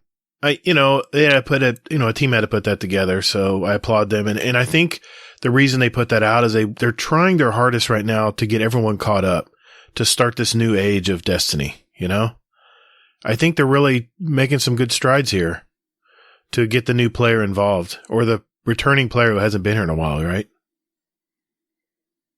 I guess. Okay. I mean, yeah, I guess. So one thing I will say is that I would definitely urge everyone to go ahead and look at the Void 3.0 videos that were listed there. Going back to that real quick here, because in there, the videos showed off exactly what you're going to be doing. So, like, first and foremost, like, they're changing up, like, the Hunter Super. And, I mean, it's great. Yeah, I can't wait to mess around with that. So. Wait a minute. I didn't see these videos. Are they in the TWAB? No, it's in the Void 3.0 doc. Oh, the doc. Oh, got you. Okay. Dude. I'm looking at the TWAB. Sorry. I didn't see these videos. Now I'm got to find them. What? I didn't see them. I'm sorry. I've been prepping for Witch Queen. Give me a break. Oh, Destiny recipes. Man. Come on. Destiny recipe score. Boosted my prep score. Oh my goodness. Which Larry's ahead of me again. And so Zaniac. Whoa. Zaniac bunched ahead of me today? Yeah. That son of a gun. Yeah, you're third, and I'm fourth. What? Oh, if I wasn't podcasting right now. Okay. That's all right. Yeah. What would you be doing? A GM? No, I wouldn't Bounties? be doing GM. GM's not going to help me. I would be, I guess, getting more materials. I think that's probably where they have me right now. Those paracausal packages, got to get more of those. I'm sorry, I just totally yanked you off course. We were talking about the Void videos. I'm going to go watch those, so thank you. Yes, you should, because the Void videos were fantastic. I didn't see them. So. How? You watched the Vidoc like 3 times? Oh, no, I watched the Vidoc. I saw they put the Void 3.0 doc out as well. I just didn't. I might have been getting my clan raid bounty done, maybe. I'm sorry, we were talking, what were we talking about? The TWAB. How do you do it every week, Hazel? What? Usually it's alcohol. That's what my dad says too. Alcohol is my friend. Social lubricant. Yeah. It's great for podcasting. There's a soundbite. Okay. So, moving on as quickly as I can. Uh-huh. So, by the way, real quick about Void 3.0, one last thing is that a lot of stuff is changing. Like, seriously, a lot when it comes to Void. Kevin Yanis, he went into detail a little bit about changes to the Arc and Solar. And he just kind of gave a little taste about the verbs that are going to be used. And for Solar, he mentioned things like burning. I'm trying to think. Healing was another one. So, I mean, here's hoping that Titans can heal and that kind of thing. Probably empowering too. Empowering, I'm sure they do that. They do that already, but it's probably going to be a verb too. Never understood what empowering meant, but yeah, okay. Empowering. Yeah, I was using my, last night I was using my well of radiance on my warlock, and you'd punch someone and it'd say empowered and there'd be a timer coming down. I never understood what that meant. What am I empowering? My grenades weren't going up faster. Maybe my damage, maybe? I don't know. Anyway. Yeah. Is that what it is? What were you running? I was running well for the Vault of Glass last night. Oh, well, shit. I don't know. You got me when you said, well, I'm like, oh, that's a thing. Yeah. Okay. So, Okay. You see what I got to deal with, listeners? This is what I got to deal with every week. God. Yeah. Okay. So, some Guardians have been asking for a challenge. This is the legendary campaign. Okay. So basically, this is going to be, like we mentioned before, going to be similar to a Legend Nightfall, which may or may not have been cut from the episode, depending on if Gatr remembered to do it. Okay. So, maybe. You already forgot. It's okay. Yeah, I probably did. I didn't write it down. It didn't happen. It's okay. Okay. So, with this, what's changing is basically with this, you're going to be getting double chest rewards, 1 to 3 chests per mission. And then each chest will give you Whirlpool gear and XP, upgrade modules, and Glimmer. Man, this gets me excited. I used to replay the missions all the time in Destiny 1, like Regicide, all the Taken King missions, and you could play them independently. I'm so happy they're bringing this back. And Legend now, even better. Yep, exactly. So yeah, this is going to be harder content. It's going to take you, some mastery of it and that kind of thing. So, but I mean, it's going to be worth it because you're going to be getting extra gear. And you can run them over and over. What is the big draw with running it over and over again? I could just see me, Mr. Monkey, and All Thumbs or Kingsley just spending an afternoon just cranking out the loot. Running the missions over and over and just getting those 1 to 3 chests every time we finish. That's going to be so much fun, man. I can see it now in our 100.io and our activity raid bot. We can be putting out farming legendary story missions. Dear God. That just sounds terrible. Why? What? That sounds fun. But anyway. Oh, God. Because Really? There's going to be more to do in the game than just farm that I BS. know, but if you're trying to get ready for the raid, that might be a good way to do it. Did you know that King Koala, I can't even say it. He tweeted today, I guess he saw behind the scenes stuff at Bungie, and he blurted out that you'll get 1510 gear in the legendary stuff. And all the different set, the whole full set. No. That's what he said. Well, he's wrong. Okay. Do you know why he's wrong? Why? Because it's not 1510, it's 1520. Well, you're getting technical. It was going to be 1500 plus gear. I mean, that's fantastic. Yeah, but there's a difference between 1510 and 1520. Of course. It made that 1520. Oh, that's even better. Yeah, what a thought. But anyway, that's just my opinion. I could be wrong. So, yes. So, King Koala. Alert, King Gatr, Koala. Gatr just jumping ahead and, No, King Koala. I gotta enter that in. King Koala. Yeah, way to go. Yeah. So, but yeah, Gatr completely jumping ahead. I'm following along with the TWAB. No, we're not there yet. Oh, it says it in the TWAB? I didn't know that. Oh, Jesus God. I might have been busy prepping this week. I skimmed over it. No. I'm done. All right. Roll up your sleeves. I'm done. Roll up your sleeves, soccer. This is going to be a long one. We'll figure it out, Gatr. Oh, God. Please come back, Hazel. Don't leave me in this, man. All right. I'll be quiet and let you do your thing. Promise.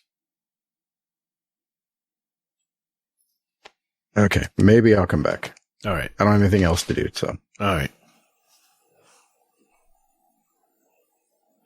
All right. So, means higher risk, higher reward. That was weird. Okay, you also get an emblem, Triumph, which is actually going to help you with the new title. 1520 gear, Gatr. Can't believe I didn't see that. Yeah, because you didn't look at it. I'll clean that up. I'll clean it up. Put down the bounties. I'll clean up in post. Yeah. Can I get that in writing? No. Yeah, didn't think so. All right. So, here we go. To set difficulty expectations is easier than a solo dungeon or running a Grandmaster Nightfall.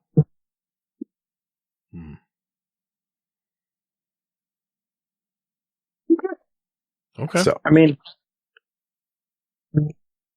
that's I fine. think a lot of things are easier than soloing a dungeon or a GM Nightfall, but, you know. Yeah. Thanks, Bungie. Yeah, exactly. I mean, yeah, it's like, wow, do you play the game? Okay, yeah. Thanks. So, I just hope this is a challenge. I really, truly do.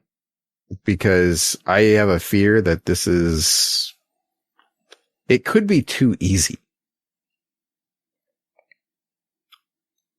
What's wrong with just cranking it out and getting it done? The hell are you talking about? I mean, you want it somewhat easy. I mean, you don't want it where it's just a brick wall. My God. Just saying. You're Make like you're like the epitome of like the casualization of just make it a little easy. Give me all my stuff. I don't want to really play the game. I just want to run around and do bounties and shoot stuff. I want to just activate my bot and let it play the game for me. So, listener, guess what I just found out? I found out that I can go ahead and mute Gatr. So, Wait, I'm going to go ahead and do that. Whoa, hold on a second. Hold on a minute here. Hold on, put your gun back in your holster. I'll be good. Can I get that in writing? But anyway, it's a thing. So, okay. So we have no idea how much of a challenge it's actually going to be, but, it's supposed to be some sort of random challenge. So, fun thing about this. So, you know how most Destiny content, people are like, oh, well, you know what? Let's just group up and run through it and that kind of thing. Mm-hmm. Well, yeah. Not anymore. Ooh. So, if you go ahead and you are going like, hey, you know what? Let's go ahead and do the hard mode of this and we can chill out and have a good time, you know, that kind of thing, like Gatr likes to do. Not really play the game. It's actually going to scale up. It's going to give you harder ads. It's going to give you more ads. It's, yeah. I like this. Yes. And if you run a solo, it's going to make it a little bit easier on you. It's not, you know. Ooh, it's all about that easy. No, it's just scaling to how many players have guns in their hand. That's the way it should be. Oh, I thought that's the way it was, but I guess not. Okay. Yep. So, that's some coolness there. Okay. Can you overlevel the content? This is Gator's favorite topic. No, you can't. So, no matter what, you come back into it and you're 2,000. Doesn't matter. You're still going to be at the cap for this. Similar to raid contest mode. Great. What? Okay. You're like a GM. Oh, God. I want to make it easy. So. Okay. Then they talk about, you know, like solo and that kind of thing. And it's like, yeah, it's soloable. You know, you can do it. We have faith in you. And then they move on to heroes are always welcome. This was interesting. And I know that Gatr didn't watch this because it's a video. It has to do with Destiny. Yeah. I didn't. It's not playable.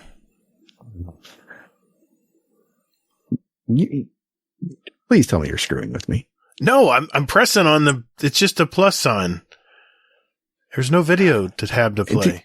Did you look at the TWAB before this? Yeah, I read about this. Did you watch the videos? I didn't watch this one for some. Oh, there it is. Of course I did.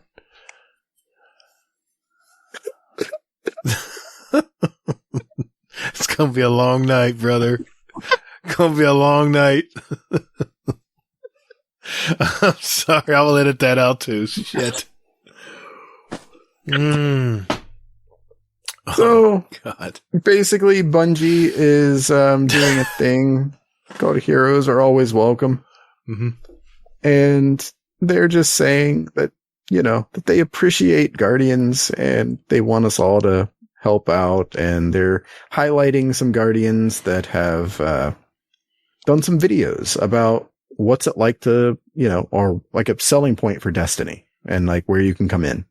And there's 3 videos that they shared and they are all very, very good and very well done. See, this is what I mentioned about Battlefield.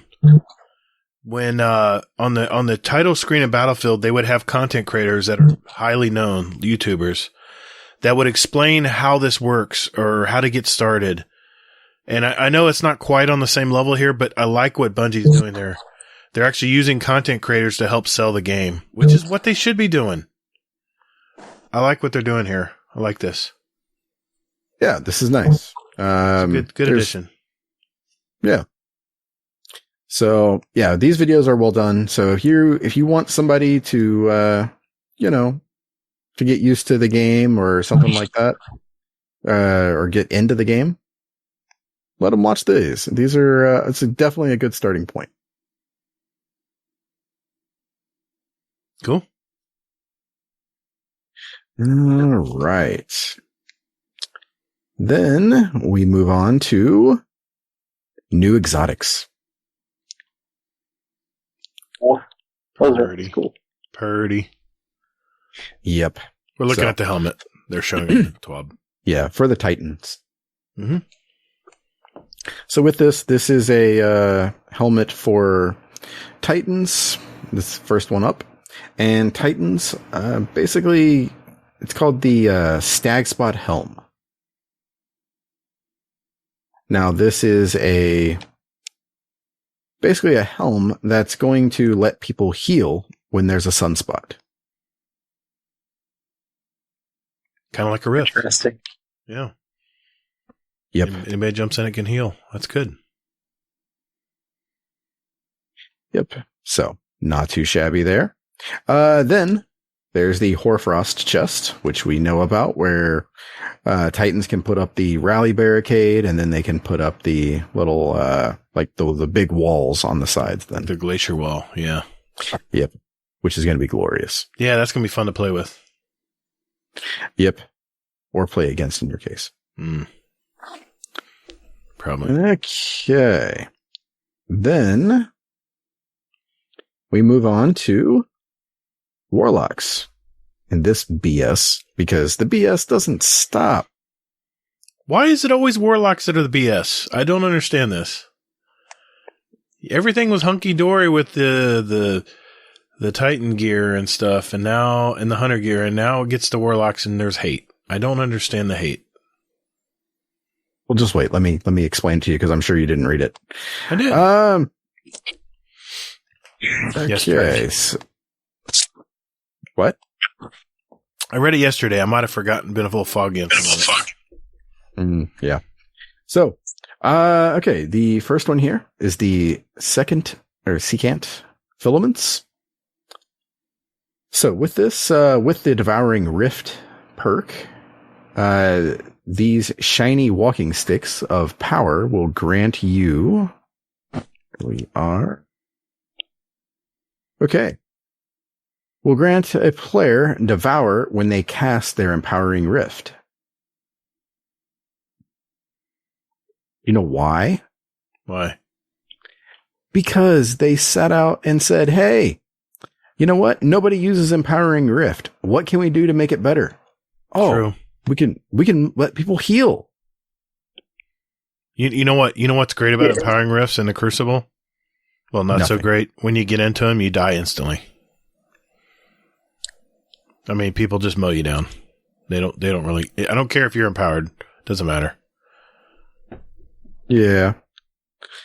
It doesn't seem, honestly, like it's that good. I mean, because whenever I run Warlock, I never run that. I run healing because healing seems to actually help you.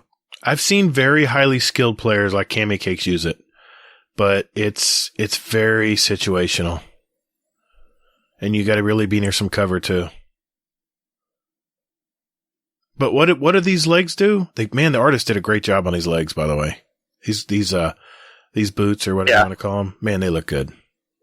Yeah. So, well, I mean, basically they heal you. So they give you Devour when you're in the Rift. So, okay, I put down my Rift. Anything I kill automatically heals me, just like Devour does. Yeah. Oh, yeah. And you get the buff for Empower. Yeah. Gimme. Yeah, exactly. It's BS, man. No, it's not BS. You're going to be invisible isn't the whole it time. BS? So what are you worried about? You're going to be invisible, shoot me in the back of the head all the whole game. It won't even matter. Okay, you have a point. Cheat codes. Yeah, you have your cheat codes. I have mine. Fine. Okay, then you also get the Osmionancy. Okay. Gauntlets, which basically lets you have 2 cold snap grenades. Faster recharge as well, because why not? And it also travels further. Because why not?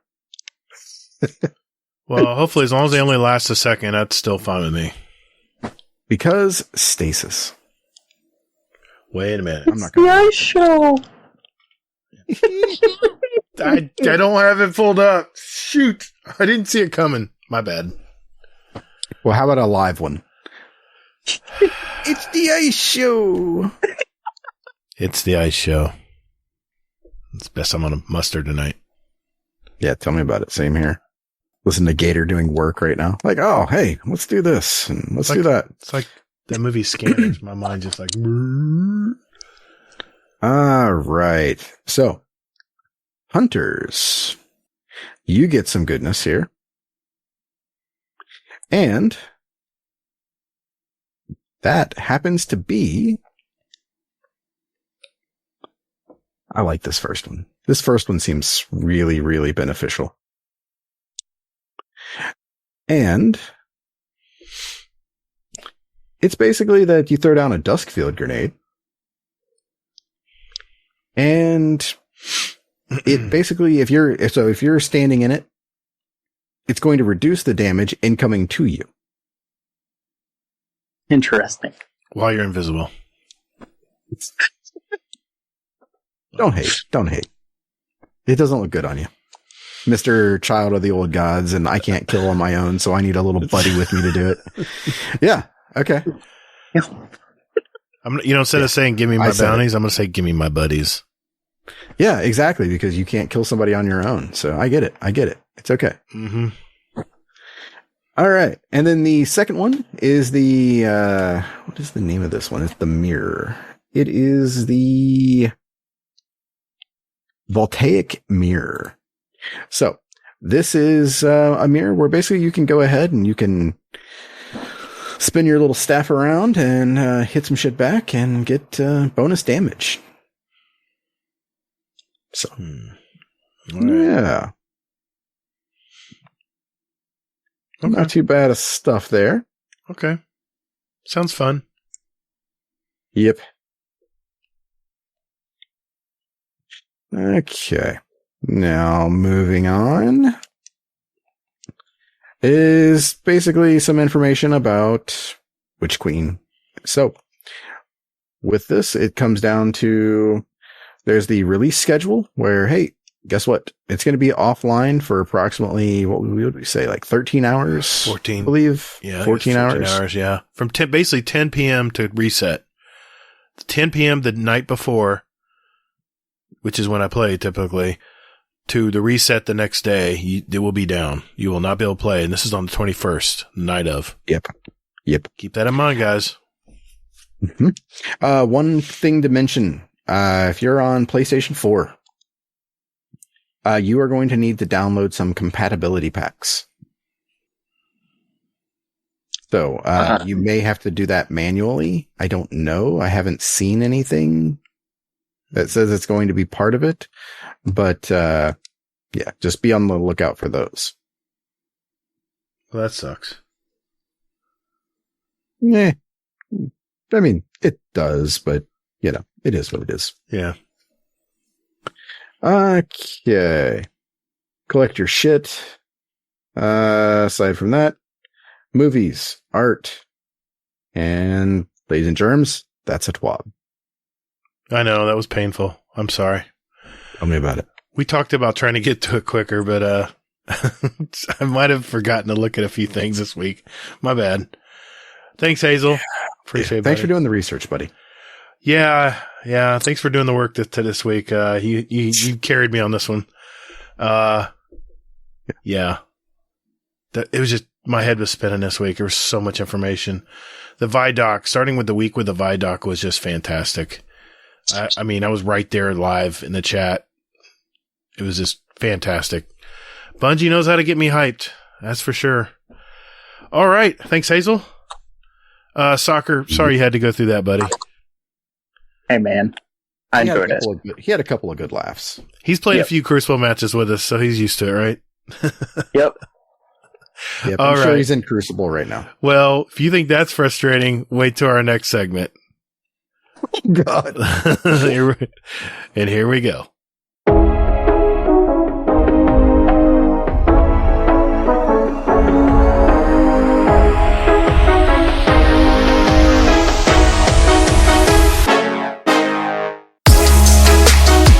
Hey, Guardians. Would you like to send a question for the show to us? There are 4 ways to do it. You can join our Discord server. There's a join link in our show notes. We have some great gamers in there, and you can just lurk and hang out, or jump right in and talk with us. There's also a channel labeled Podcast Questions where you can type in your question for the show. You can also email us at guardiandowncast@gmail.com. Or we occasionally tweet about our upcoming show and guest, and you can respond there with your question. At Guardian_D_cast is our Twitter handle. Finally, you can send us a voicemail with your questions at speakpipe.com/guardiandowncast, all one word, and we'll play it on the show. Thanks for all you guys and gals do for our show. It really is great. And Toddles. And later, Guardian. Hey, man, that's my line.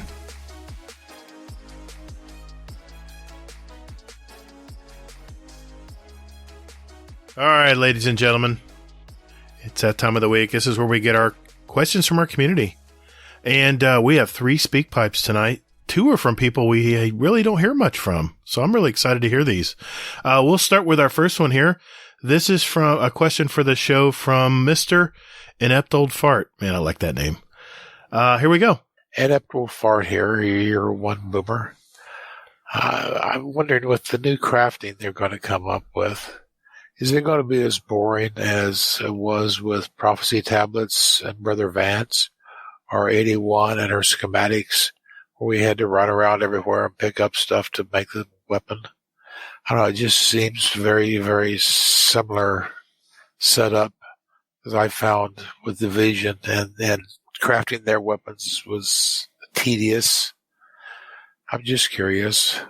And, Hazel, I like the diamond part that your family gave to you. I think that's hilarious. I think you should just change your name to Mr. Diamond. Good night. Great question. Thank you, Mr. Inept Old Fart. I love that name, by the way. Man, that's a great question. Well, there's a similar question that Chubby Wizard had in there, too. You want to incorporate it, too? You just want to read it out? Yeah. Okay, go for it. Question for the show. After watching the video and getting incredibly hyped, what is one thing you hope happens in Witch Queen? I hope/pray that weapon crafting and the introduction of yet another set of new materials/currency, yay, is not a swirling vortex of confusion, aggravation, and pain.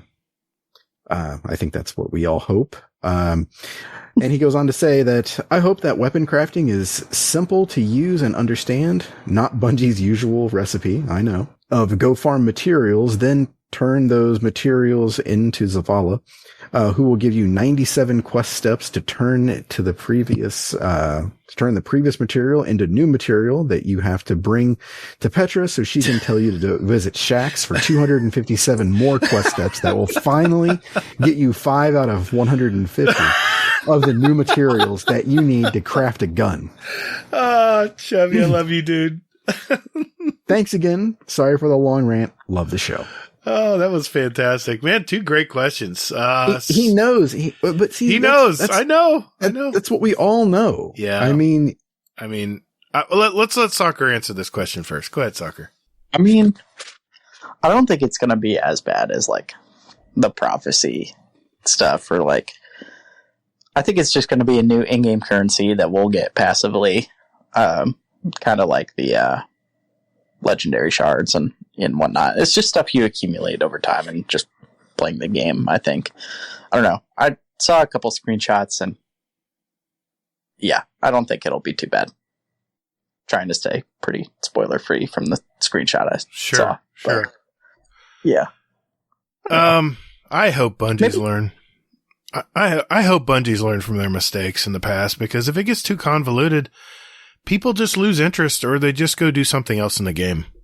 And it'll just say, heck with crafting weapons right now. They need to make it somewhat easy, because, not all of us are diehard veterans who know Bungie's system, We know how they're going to do stuff, but I just have an inkling of a feeling that they're probably still going to do that a little bit. Hazel, what do you think? I mean, that's their MO. How can we take the simplest thing and make it just a tad bit more complicated? So you have to grind a little bit harder for it. So, I mean, there's going to be something for at least maybe the first season. Like, I mean, what do you guys think? Do you think it's going to be undertuned or overtuned? Do you think that you're going to have to do more grinding for this? Or do you think you're going to have to do, like, it's going to be like easy the first time through? Go ahead, Soccer. I don't think it's going to be too bad. Like the first time. Mm-hmm. Like, I don't know. I don't think it's going to be a cakewalk, but I also don't think it's going to be like, 20-step completion for each weapon. I don't know. I don't think it's going to be too bad, but I think there's going to be enough for you to, if you really want the role you want and you want to spend the time to get the role you want, you're going to take some more time doing it. But I don't think it's going to be ridiculous slogging and all this stuff that's just going to make you want to bang your head against the wall. Yeah, I'd have to somewhat agree, because replying to an Eptold Fart's question when he was talking about the Osiris DLC, if you remember those, I think there were like, I want to say there was 9 weapons. I may be off, but all of them had fixed roles. So once you got the weapon in Eptold Fart, you got it. Whereas this new crafting is going to be all about repeatable crafting to get the role you want. I think they're going to have to make it at least a little less painful. To what degree? I don't know. We don't know enough yet. So you sound very hopeful there, Gatr. I'm trying to be, man. I mean, I really want weapon crafting to be something as easy as, you remember you used to go to the gunsmith to reroll exotics? Remember how easy that used to be? What was that currency you had to have? I can't remember what it was. Some kind of hair or something. I don't know. Shard crystals or something. I can't remember. Where you could reroll your exotics. Remember that? Yeah, I'm kind of glad they took that away. I mean, that's on the other end of the spectrum, right? Where they made it too easy to people to get what they wanted. But I think the fact that these are going to be random rolled weapons, I think the randomness of it, I think they're going to have to make it easier. If they make it too difficult, like they did with Osiris, the Osiris content, then people just are going to quit doing it. Especially the more casual players, I would think. You agree with that, Hazel? Oh, yeah, for sure. I mean, I think most casuals have one foot out the door anyway. And so, and it's nothing against them. It's just the game, you're playing something new and you're not sure how it's going to go. What gives me hope here is the fact that they're really pushing to get people caught up, and they're trying to draw in all the newer or maybe stagnant players. So why would they go to all that effort to bring in new players, catch them up with the story, and kind of guide them into the new content, and then say, oh, by the way, now you got to go, like Chubby Wizard said, go get 150 quest steps done. No, I think they're going to save that part for when we have to get fragments for all our void subclasses being redone. That's the one thing I hated with Stasis. Every character you had to go run, 12, 15 steps to unlock fragments and aspects. It was so brutal. Finally, I just sat down one day and just finished it out. It took several days, so I hope they make it a little easier there. But I'm being optimistic because of the fact that they're trying to make it more easy to enter into the story. So, I don't know. There's my hope. Okay, thank you, Inept Old Fart. Thank you, Chubby Wizard. Yes, thank you. Next question is from our fashionista in our Discord, Mr. Rushjet. Let's see what he has to say. What's up, guys? Rush here. So aside from the story, what else are you guys excited for in Witch Queen? For me, it's got to be the new armor and the new armor color palettes. Can't wait to start playing fashionista with all them. Anyway, take it easy. Love you guys. Bye. Thanks, Rushjet. Appreciate that message. What do you think, Soccer? What are you looking forward to other than the story? The new PvP meta. There we go. Man, speaking my language. I just can't wait for something to be utterly broken and people complain about it. I'm thinking Stasis and Void will be the only thing you see in Crucible for the next, the first couple months at least. Yeah, I think it'll be Void mostly. I don't know, how Chaperone and some of those nerfs that are coming are going to shake things up and whatnot. And yeah, I don't know. I'm excited. I'm excited to see what's going to happen. So, Hazel, what about you? I had to say, I love Rushjet. I like this guy. Because I love the fashion game too. So, yeah, I mean, I'm all about the transmog. So like you said, the new armor, I'm looking forward to getting it and transmogging it into something else. I'm already stocking those bounties up and trying to get them done for, so that way I'm sitting on some. So as soon as I get it, I can go ahead and just, have it ready to go. So what you're saying is you're doing bounties. I'm saying that I've never stopped doing the transmog bounties. Okay. Yes, Gatr. Okay. I'm just getting information. Just collecting information here. But those don't count, I don't feel. I mean, if you want to count them, then you can go ahead and pat yourself on the back or whatever. But, aside from that, yeah, just for that, I'm taking all my bounties off of one character. Oh, not gonna hurt my feelings. I'll just have more artifact unlock faster than you, that's all. And you're gonna fall out of fourth. That's up to you. I love gamifying it. It's so much fun. Destiny recipes, man, you guys are killing it. I love that site. It like I mentioned earlier, weapon crafting, I really have been waiting to do this. I've been waiting to get a gun that I can personally have as my own and personally add, the trackers and kill counts and start. I really think this was effectively how they're going to sunset most of our weapons. No one's going to want to keep. I'm going to keep some nostalgia weapons just because I can. But I have a feeling a lot of our weapons are going to be disintegrated come Witch Queen once we start getting better and better stuff and more personalized weapons. Now, if they come up with some cool camos that we can throw on these, like in Call of Duty, now you've got me. And I might even pay money for some of those camos. Just saying. Oh my God. I might. Listen, hear me out. If it's a gun that I can hang on to until Lightfall, until the very end of Destiny 2, it'd be worth the money. It'd be worth the $5 for a skin. I don't know. It's just me. I know.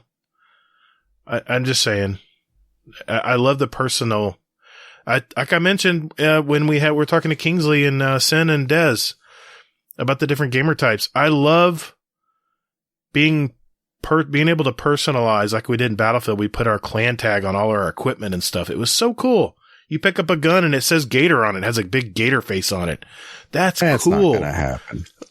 That's not cool. Nobody cares. I don't look at shit when it comes to picking up weapons. You don't even pick up weapons in here. Well, I'm just saying, you would see. Okay. All right. Never mind. I'm just going to say, see, soccer. See, it's not always me.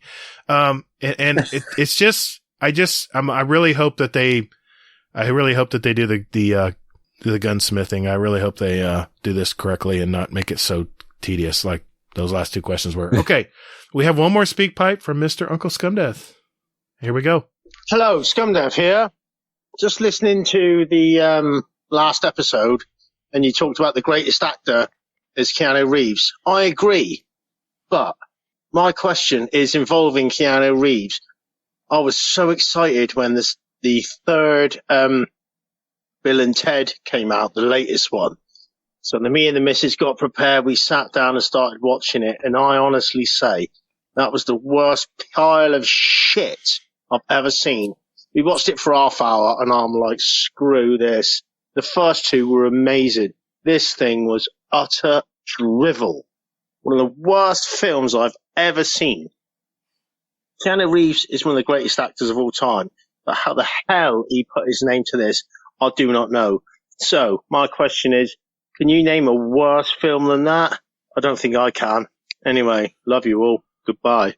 This is such a setup question for Hazel. Such a softball. I don't know what you're talking about. Such a softball. Go ahead, Hazel. We'll skip soccer and we'll let him answer after you. Go ahead. I'm just going to say that he's obviously never seen The Matrix Resurrections. I knew it was coming. I know. I mean, yeah. Or should I say The Power of Love Part 1? I give up. I'm not going to get it through to you. That's all right. It's okay. That's why movies are art. It's the power of love. Soccer. Can you think of a worse movie Keanu Reeves has been in? I don't think that's the question, but that's what he was asking. Can you think of a movie just as bad as Bill and Ted's Third Excellent Adventure? The Fifth Element. Okay. He wasn't in that one. I know. That's not the question. He just asked. Oh, you're talking. No, he asked just in general. Like he was just asking in general. You didn't like Fifth Element? Movies. Fifth Element's it's a decent movie. It's not the greatest movie, but all right. Like I said, movies are art. Everyone interprets them differently. I would say it was Bill and shitty choices. I would say it was Bill and Ted's Excellent Adventure. We're grabbing your money again. That was a horrible movie. I knew it was going to be bad too. And I think Keanu Reeves is just a nice guy. And I think he just doesn't say no to many people. And, I didn't mind it actually. I saw the third one. I didn't mind it. It was different. But you can tell when movies are being made as they're being produced. You can tell they're just because the story just is. What? You can tell movies are being made as they're being produced, as they're being filmed, like day to day. Like, you know what? Instead of me doing this, why don't I go do this? Okay, sure. Send it to the writers. Let's do it. I've seen so many movies that go off in different directions and they just lose you. And that's kind of what I felt about that movie. I felt that was a money grab. And I don't know. Anyway, thank you, Uncle Scumdeath. Good to hear from you, brother. All right. That leaves us with our questions from our Discord, and I will let you guys dip in the pool there and grab them. There are so many of them. I don't even know where to begin. Yes. Yeah. There's a lot. Yeah. Yeah. There are a lot. Okay. So the first one that we see here, or that I see, is a question for soccer. Do you play OG or Ogi? Yes. I'm not even sure what that is. But the answer is yes. I thought he was talking Ori. The Will of the Wisp. That's what I thought it meant. Anyway. It's a game I want to try, if I'm being honest, but I haven't actually gotten to that. But we'll go with yes.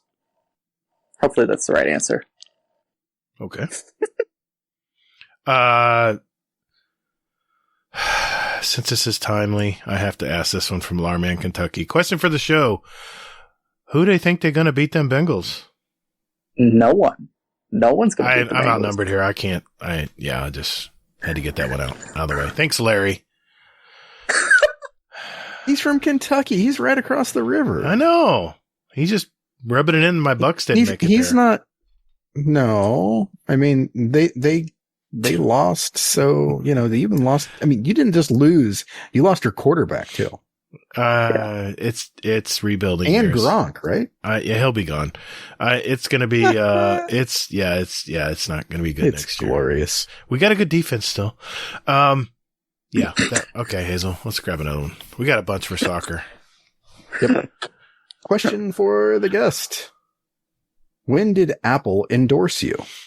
Do you come in a XL version with a better processor? And that's from Sharp as well. Oh, Sharp. You've got all the thoughtful questions for me today. I love it. No, I do not. I wish I did, though. I come in a petite version. I'm a very short man, so I wish I could come in an XL version, though. I'm sorry to disappoint. But I think this is from Davis. It's who else loves Burning Wing? Question for the show. Soccer, can I get a carry to the lighthouse? Yeah, I stop by twitchtv.realsoccerrogi and enter my raffle, and you may get a chance to win your free trip to the lighthouse. Hell yeah. There we go. Nice plug. Perfect. Waffles. All right.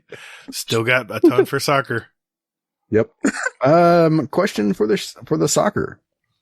Soccer, do you play soccer? From Dexican. Yes. Well, I did. And then I went to college and I stopped because my body could not physically take it anymore. What I was running and stuff. So I had to slow down. But it's okay. I still play from time to time. Like I'll play pickup. But I'm nowhere near as good as I did play in high school. Okay. I miss the days. I miss the days when I could just run down the field for 90 minutes without a problem. Yeah, it's like me in baseball. I miss swinging the bat. So much fun. Yeah. I got one from RNG Gatr, and then I got a follow-up. Question for the show. Soccer, are you in trouble? Do you need help? Were you forced on the show against your will? Be honest. Don't let Gatr intimidate you. I'm a puppy dog. What are you talking about, RNG Gatr? What are you talking about, man? You don't have to answer that, Soccer. Just ignore him. Oh, okay. I was going to tap the mic twice for help, but that's okay. Follow-up from Iconic Laz, a.k.a. GSR intern. Follow-up, if you do need help, will you need legal assistance? If I do, I will reach out and I will employ you as my attorney. All right, Hazel. Question for the soccer, or the S, and then Ocker in parentheses. Nice pun. Firstly, you are one of the nicest and most patient people I know. My question is, what in-game achievement are you the proudest of? Kissy face, Mr. Monkey. Oh, thanks, Mr. Monkey. It's very sweet of you. In-game achievement would have to be solo grasp. That's something that's, documented and, I could say. Yeah. Personally, it would be going solo flawless by myself in trials. So, unfortunately, there's not a triumph for in-game achievement for that. That's just kind of a personal thing. So, yeah. It's pretty good. So many questions. Okay, I'll go with this one. Will Breakers Wielder. Question for the show. How many kills did you have to get in Crucible last night, Soccer, to get on the show? He's, of course, laughing.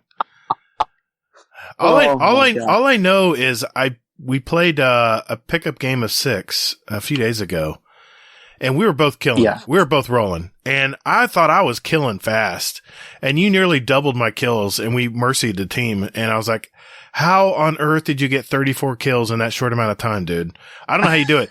You know what? I'm going to go to your stream and start watching because I want to see how you're doing this because I'm lost for words. I don't know how you do it so quick, man. Jeez. I don't know. I just, it's probably that young age, you know. I used to try to run with you and I would be right behind you. And of course you had better sprint speed. So you left me in the dust. And I noticed when you see red, you just go right to it. You just must have very good confidence in your movements. That's all I can figure. Yeah, a lot of it's confidence. Because if you're not, like, in trials all the time, especially when I'm sniping, I can tell when someone's not confident. Like, if it's taking them a while to line up their shot, if they're trying to double body or, you know, wait longer, I'm like, no, they're not confident. And if I beat them on a one-on-one, then I'm like, I hold a lot of power in that too. Because I'm like, okay, I'm confident. I can out-snipe him. I can beat him. He can't beat me. And it has, you're playing a mental game, whether you realize it or not. So. Yeah, that's good perspective. I like you just got to go into it with some confidence. Very nice. Just say, yep, I'm the better player. And I'm able to, yeah. Well, you're young. You're younger. You don't have that fear factor yet. As you get older, you're like, 2v1. I think I can do it, but I better fall back just in case and see if a buddy can help me out here. That's why you get so many kills, dude. Wow, that's amazing. Yeah. Gosh, still questions for soccer, Hazel. Oh yeah, yeah. He's royalty, man. I see that. One popular guy. Okay, so. Question from Nolsey. Question for soccer, or for the show. Soccer, does Mary Poppins know you stole her bag and have been using it as a backpack to smuggle bad players to Mercury? Jeez, Mary Poppins. No, I took Santa's backpack. It's nice and warm in there, you know, and it always seems to have whatever you need for the occasion. So, but no, they're all good people. They're not bad. So. When you do trial runs, we were taking like you said, you do a raffle. Do you have someone to assist you, or do you do double runs? Do you double Sherpa, or do you have someone who helps you usually? Or no, I don't even raffle, dude. Oh, you don't? I thought you were serious. I know you stream. I stream when I can. Okay. Okay. No, I don't raffle. I totally went over my head. All right. That's very typical. Okay. There are people used to it. But honestly, though, that is a testament to your ability because you are really good. And I mean, if you did stream more, I have a feeling you'd have a lot of people watching. I think you would. Yeah, it depends. I just don't have a consistent schedule, which makes it hard to stream. And that's kind of what you need. Yeah, you're getting busy. You have a fiance and you got a new job coming up. It's kind of hard to start a service stream when you got all that going on too. It's hard to lock all that down. I get that. Yep. I got another one from Sharp. Question for at Better Than Davis in every way. Is SoccerRogi a type of pasta from your hometown? Speaking of which, what's your favorite pasta? Pizza counts too. SoccerRogi is not pasta. It'd be an interesting pasta name. It would be. Petition for that. Let's bring it up with the Italians later. Anyway. They won't mind. Right. Probably sacrilege that I'm doing that. But favorite pasta? Pasta cut or like pasta's prepared? You know? Is it like penne, rotini? Good question. He didn't specify that, so I'll leave it up to you. The answer is yes. All the above. Okay. I'm going to have to go with medium shells and mac and cheese. Like, you just can't beat it, you know? There's something homey and good about a good mac and cheese. Not out of the box, right? Yeah. It can be out of the box. My daughter loves mac and cheese. My God. She'll go to a nice restaurant, and what does she order? Mac and cheese. I'm like, okay. I don't get it. I guess I'm missing. I guess that's something I need to just try it, right? Like you said. Yep. Let's do it. Sure. Have you ever had macaroni and cheese? Yeah, I used to eat a ton of it as a kid, but I outgrew it, and I just started eating regular pasta dishes. My favorite is I like raviolis, and Ravioli's good. I love lobster ravioli. I have that at my favorite place locally here, and it's always really good. Nice little cream sauce, little light cream sauce. Yeah. Okay. Do we have any more for soccer, Hazel? Looking. Oh, hell yeah, we do. We couldn't even pin them all. That's how many there were. We ran out of pins. Our pins our container was empty. Yeah. Yep. So, here we are. Okay. So, question from Gator's favorite wooden spoon. Ban Davis, yes or yes? Okay, so I saw this question when he first asked it, and due to political tensions recently, I'm going to have to use my Fifth Amendment right to not speak on this matter for now. So, but yes, Ban Davis. So, who else loves Burning Wing, aka Ban Davis? His question is, what the fuck, soccer? I don't know. I'm gonna just say I was framed and move on from there. Wow. Okay. Okay. All right. So do you change your answer to yes to Ban Davis? Yeah. Yes. Okay, we'll get on it. Ban Davis. Always. Question for the show from Who Else Loves Burning Wing. How much bath salts were smoked when you thought it was okay to give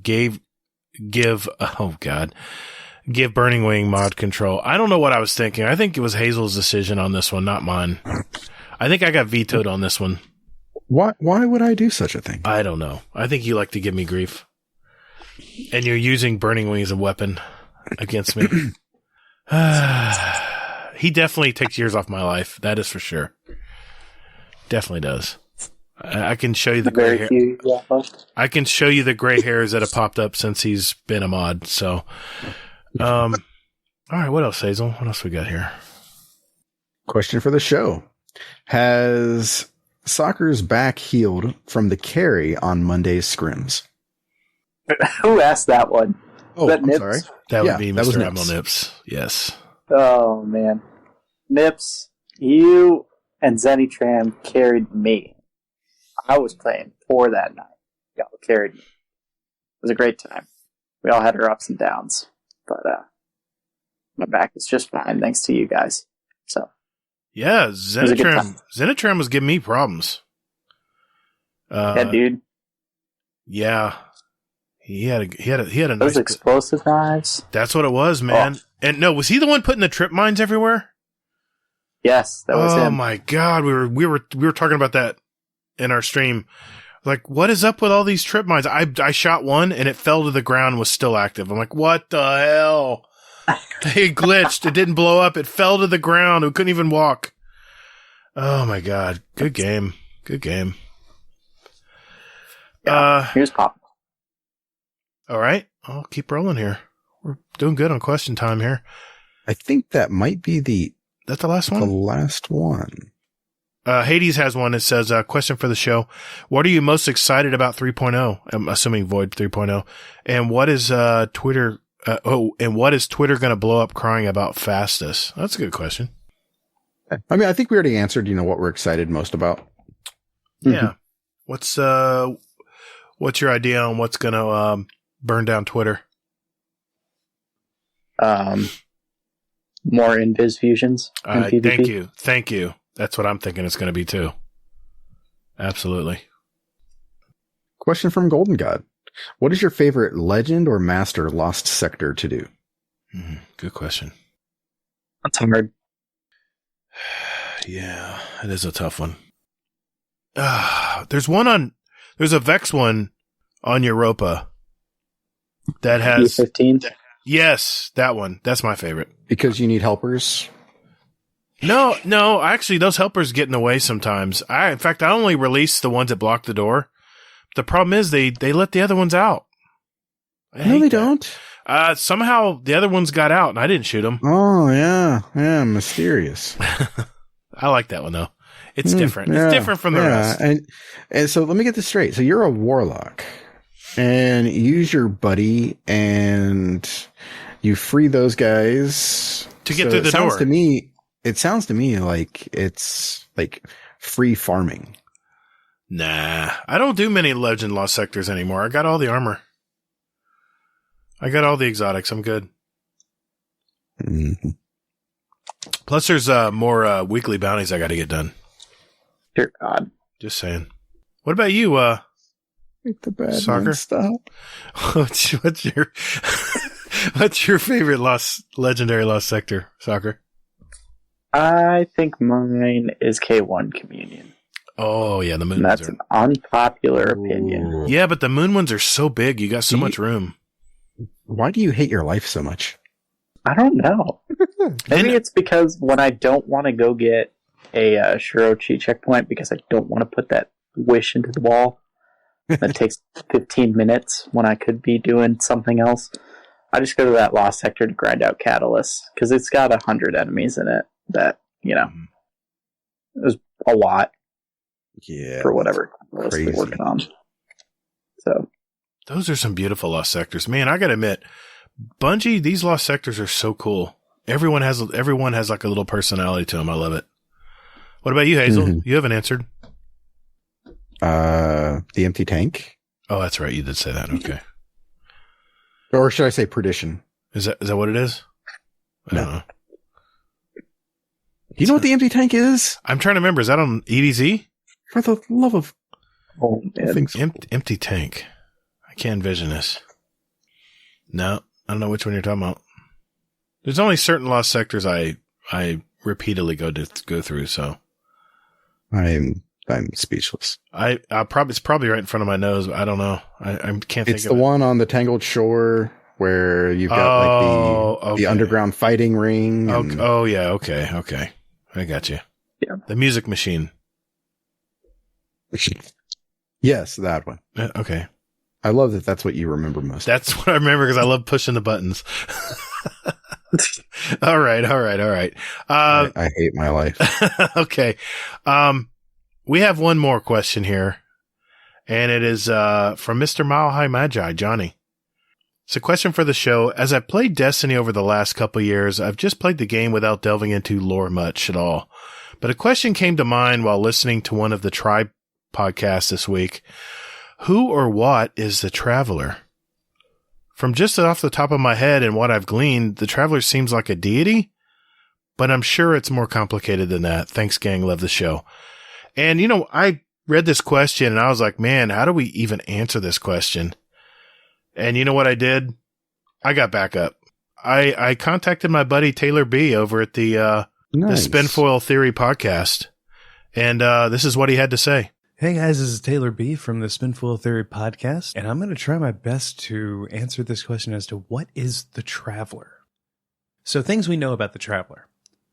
We know that it seems to be mechanical. Fenchurch Everest, famously Tessa's uncle, has traveled inside the then damaged Traveler, and he noted that it smelled kind of vanilla.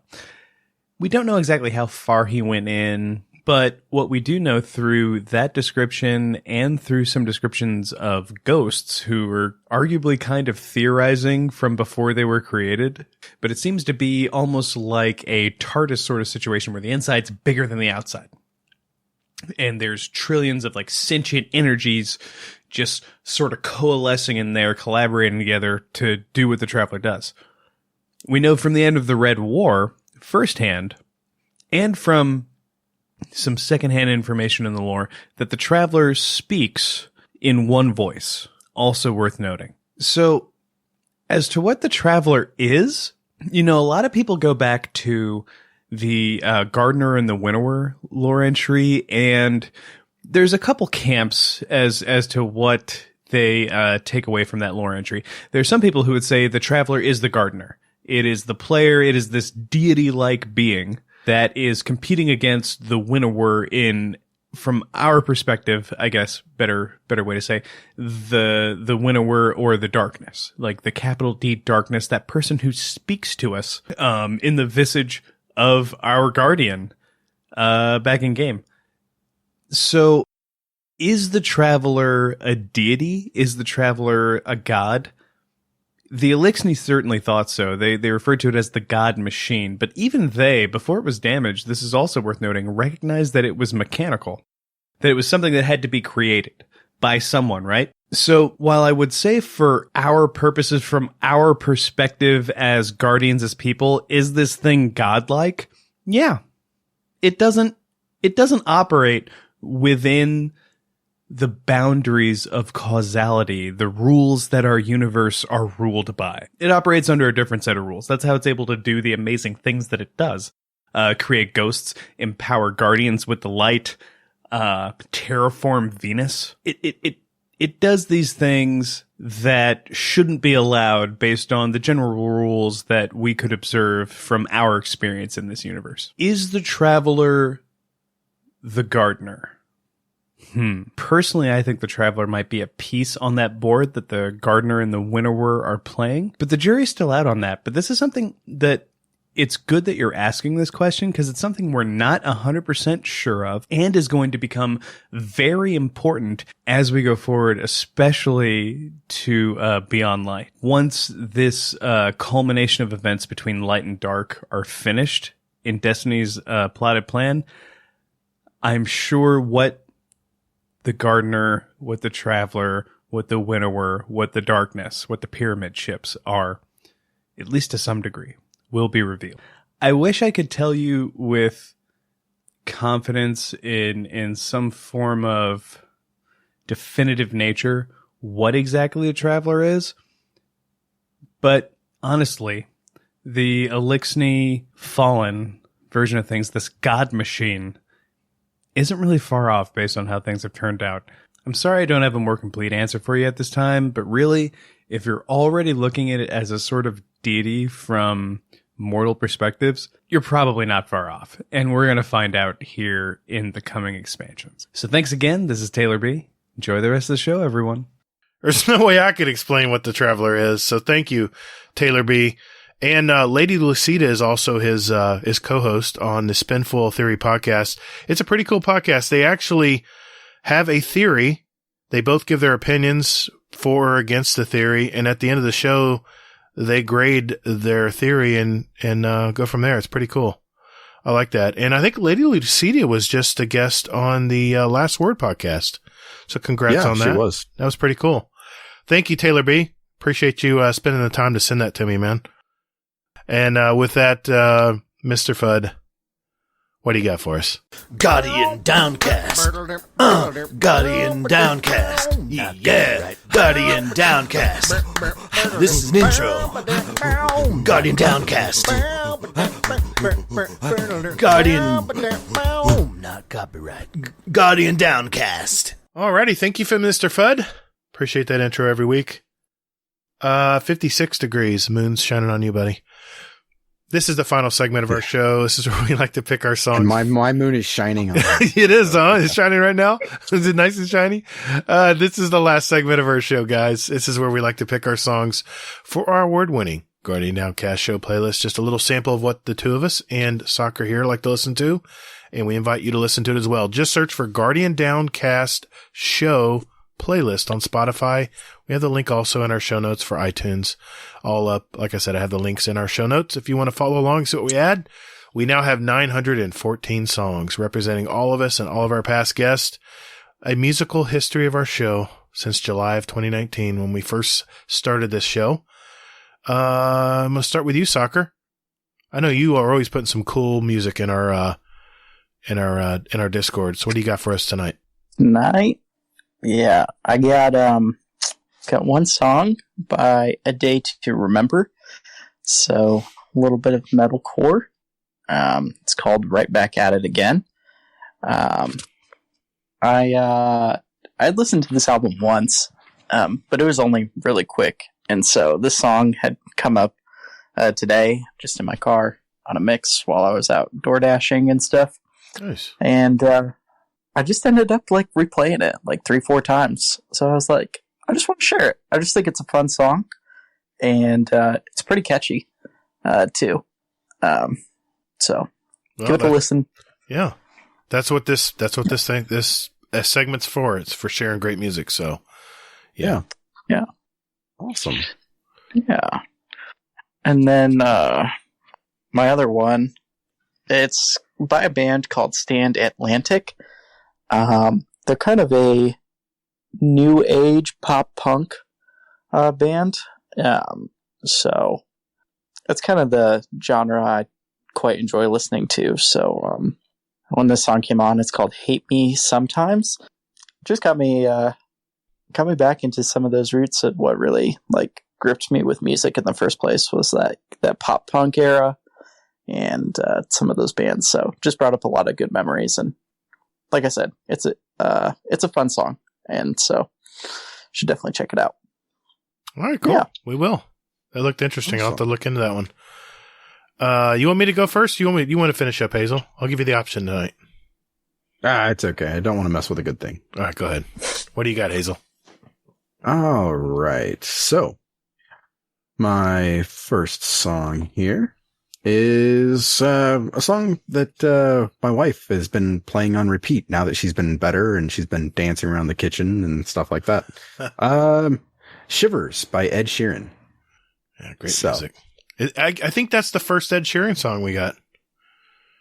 I believe so. Nice. I can't believe we hadn't had more music from him. I like his music. Yeah.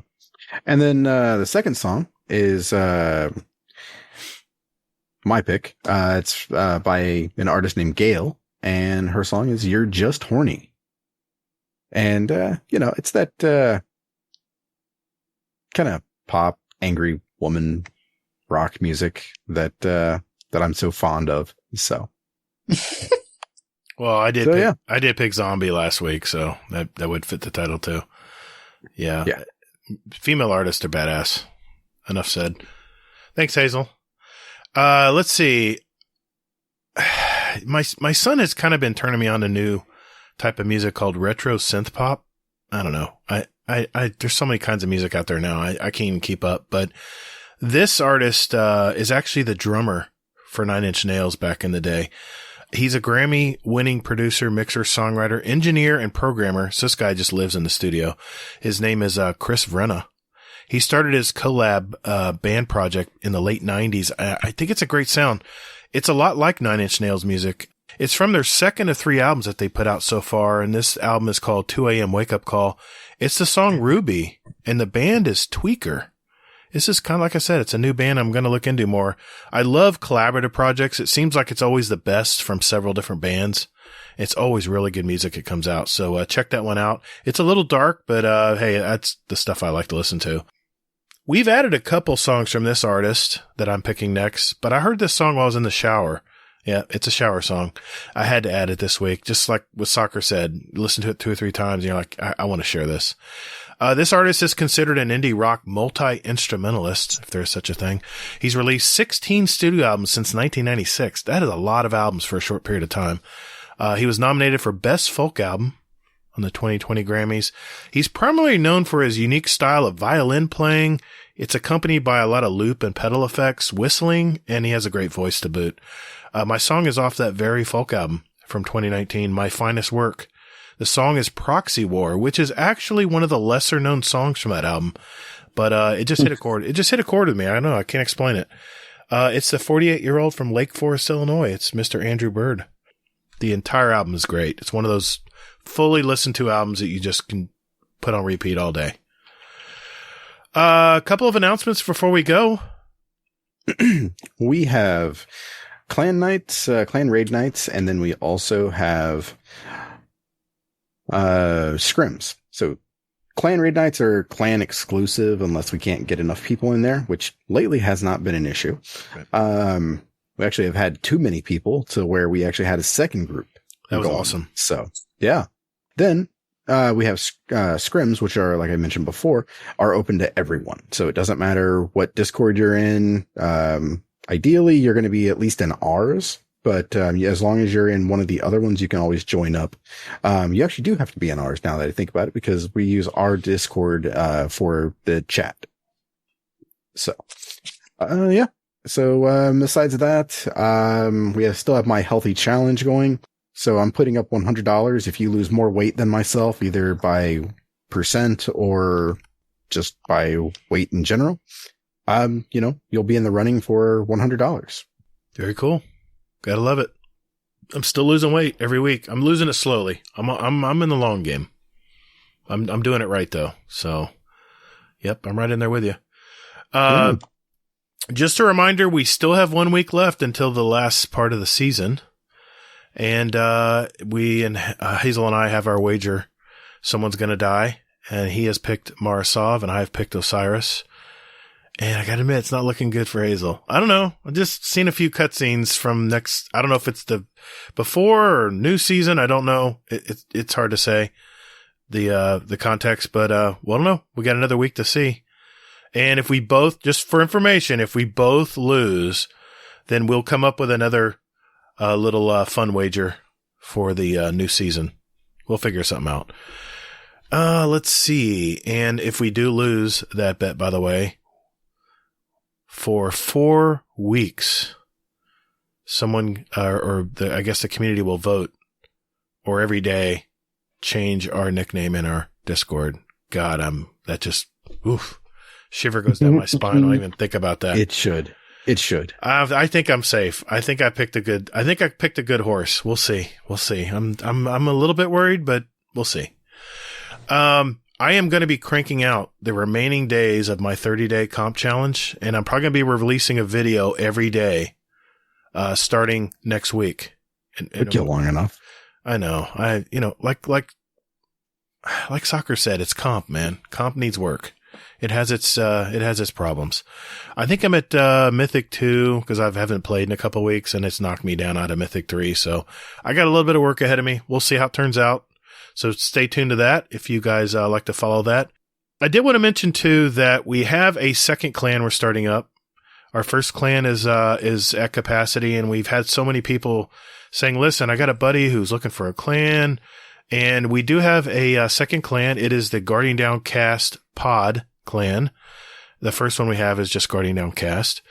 Very much similar type of clan. We do all the same things. We basically friend request everyone, so we're all pretty much in the same group. But, officially we can only hold 100 people in a clan. Thanks, Bungie. So we do have that other clan, and we are going to put that link in our show notes. If you are looking to get a clan, and now's a good time to jump in there. I have one of my other accounts I'll be in there with, and I've been gaming with some of the guys that have jumped in there lately. Just want to mention that. A quick thank you to all our Patreon members out there. You know who you are. Yes. I wanted to thank our newest member, Mr. Larman Kentucky. Thank you, man. We appreciate your support. The support you guys offered, it keeps our podcast going. It takes some of the financial burden off of both our shoulders. And hopefully you guys are enjoying the little perks we've added in return for your supporting of us. We do this podcast for the love of the game, and more importantly, for all of you that listen to us. So thank you out there. If you are interested in supporting us, just check us out. It's patreon.com/support Guardian Downcast. And you can join our patrons for less than a Twitch subscription or YouTube subscription. So thank you if you are interested. We are offering a special founder decal for our founding members designed by our very own Snail Entrails. It's going to be available until Witch Queen arrives, and I'll continue to produce bonus content. So keep an eye on that in our Patreon page. So thank you. We really appreciate it, guys. I can't think of anything else to say here, Hazel. I think that's a wrap, man. We have 133 other episodes with interviews from gamers all over our community, so take a look at those, especially if you're just finding out about us. We usually put who our guest feature is in our title, so you can skim through those on our website, guardiandowncast.com. And if you see someone you want to know more about, jump into that episode and find out more about them, like we just did with Soccerrogi. With Soccerrogi tonight. By the way, Soccer, thanks, man. Thanks for coming on tonight. I had a great time. We had a little audio issues at the beginning, but we ironed it all out. So thank you for being patient and going through that TWAB as well, by the way. Yeah.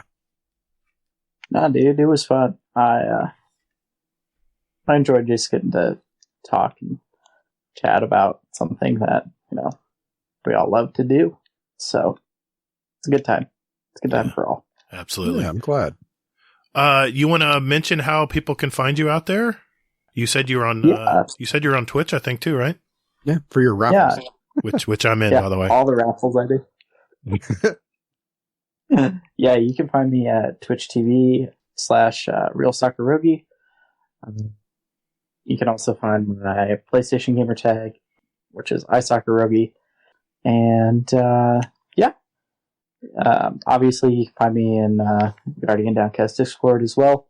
Just you can direct message me or ping me in whatever channel, and love to talk with you, and if we can play together and it works out, love to just hang out and hear your story and whatnot. So yeah, you're very humble. It's he helps out a ton of people, and especially people are trying to finish up their things now before Witch Queen comes. He's been jumping in there full force helping us out, so we appreciate that too, Soccer. Yes. Thanks, yes, man. we do. Yeah. Thank you, Hazel. How can people find you, sir? I'm Hazel NT, anywhere and everywhere. And on Twitch, occasionally, I'm the Hazel NT. Very nice. You can find me on Twitter. It's at Todd the Gatr. Remember, that's Gatr. You can also find me on Steam and PS5 as Gatr, Gatr, all caps, and don't forget the underscores. I'm also on YouTube as Gatr as well, or Gatr, Gatr - Guardian Downcast, where we actually post our episodes each week. So if you want to listen to them while doing some office work or something on via YouTube, you can do that as well. Like I said, GuardianDowncast.com for all the info and all the links. Just remember one thing, guys, as we're getting ready for Witch Queen here. Take breaks, make sure you hydrate, and get outside and touch grass every so often, or snow. Just make sure you get outside and take some breaks. Get away from that monitor for at least a few minutes at a time. Continue to be safe, everybody, and more importantly, take care of one another. The weight of the world was on your shoulders, and still you triumphed. Marvelous. Thank you all so very much for listening. And later, Guardian. Get toddled. peace.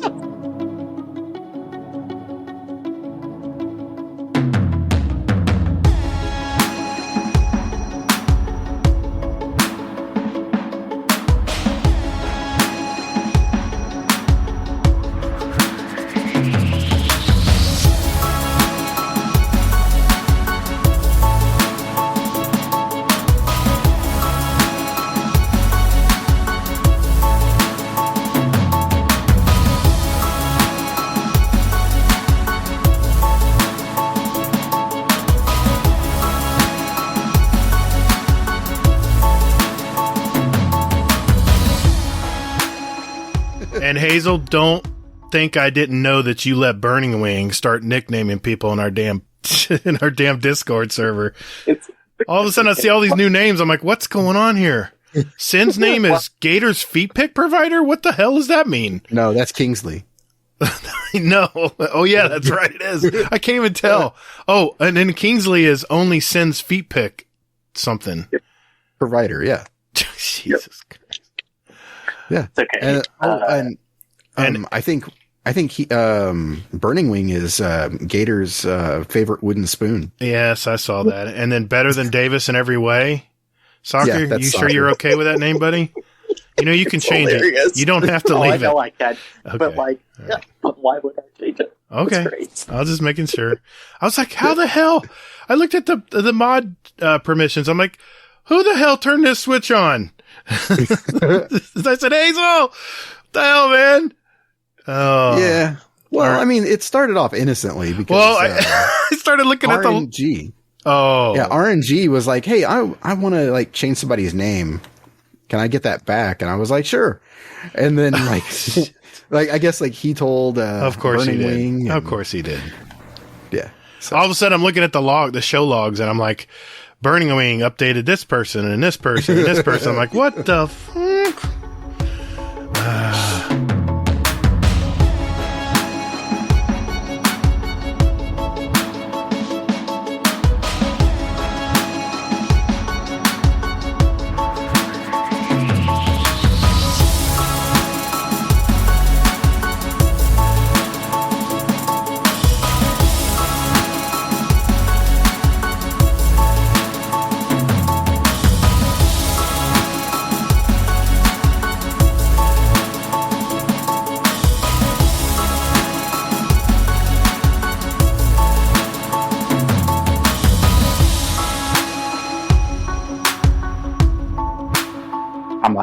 okay, I'm confident, I can outsnipe him, I can beat him, he can't beat me. And it has, you're playing a mental game, whether you realize it or not.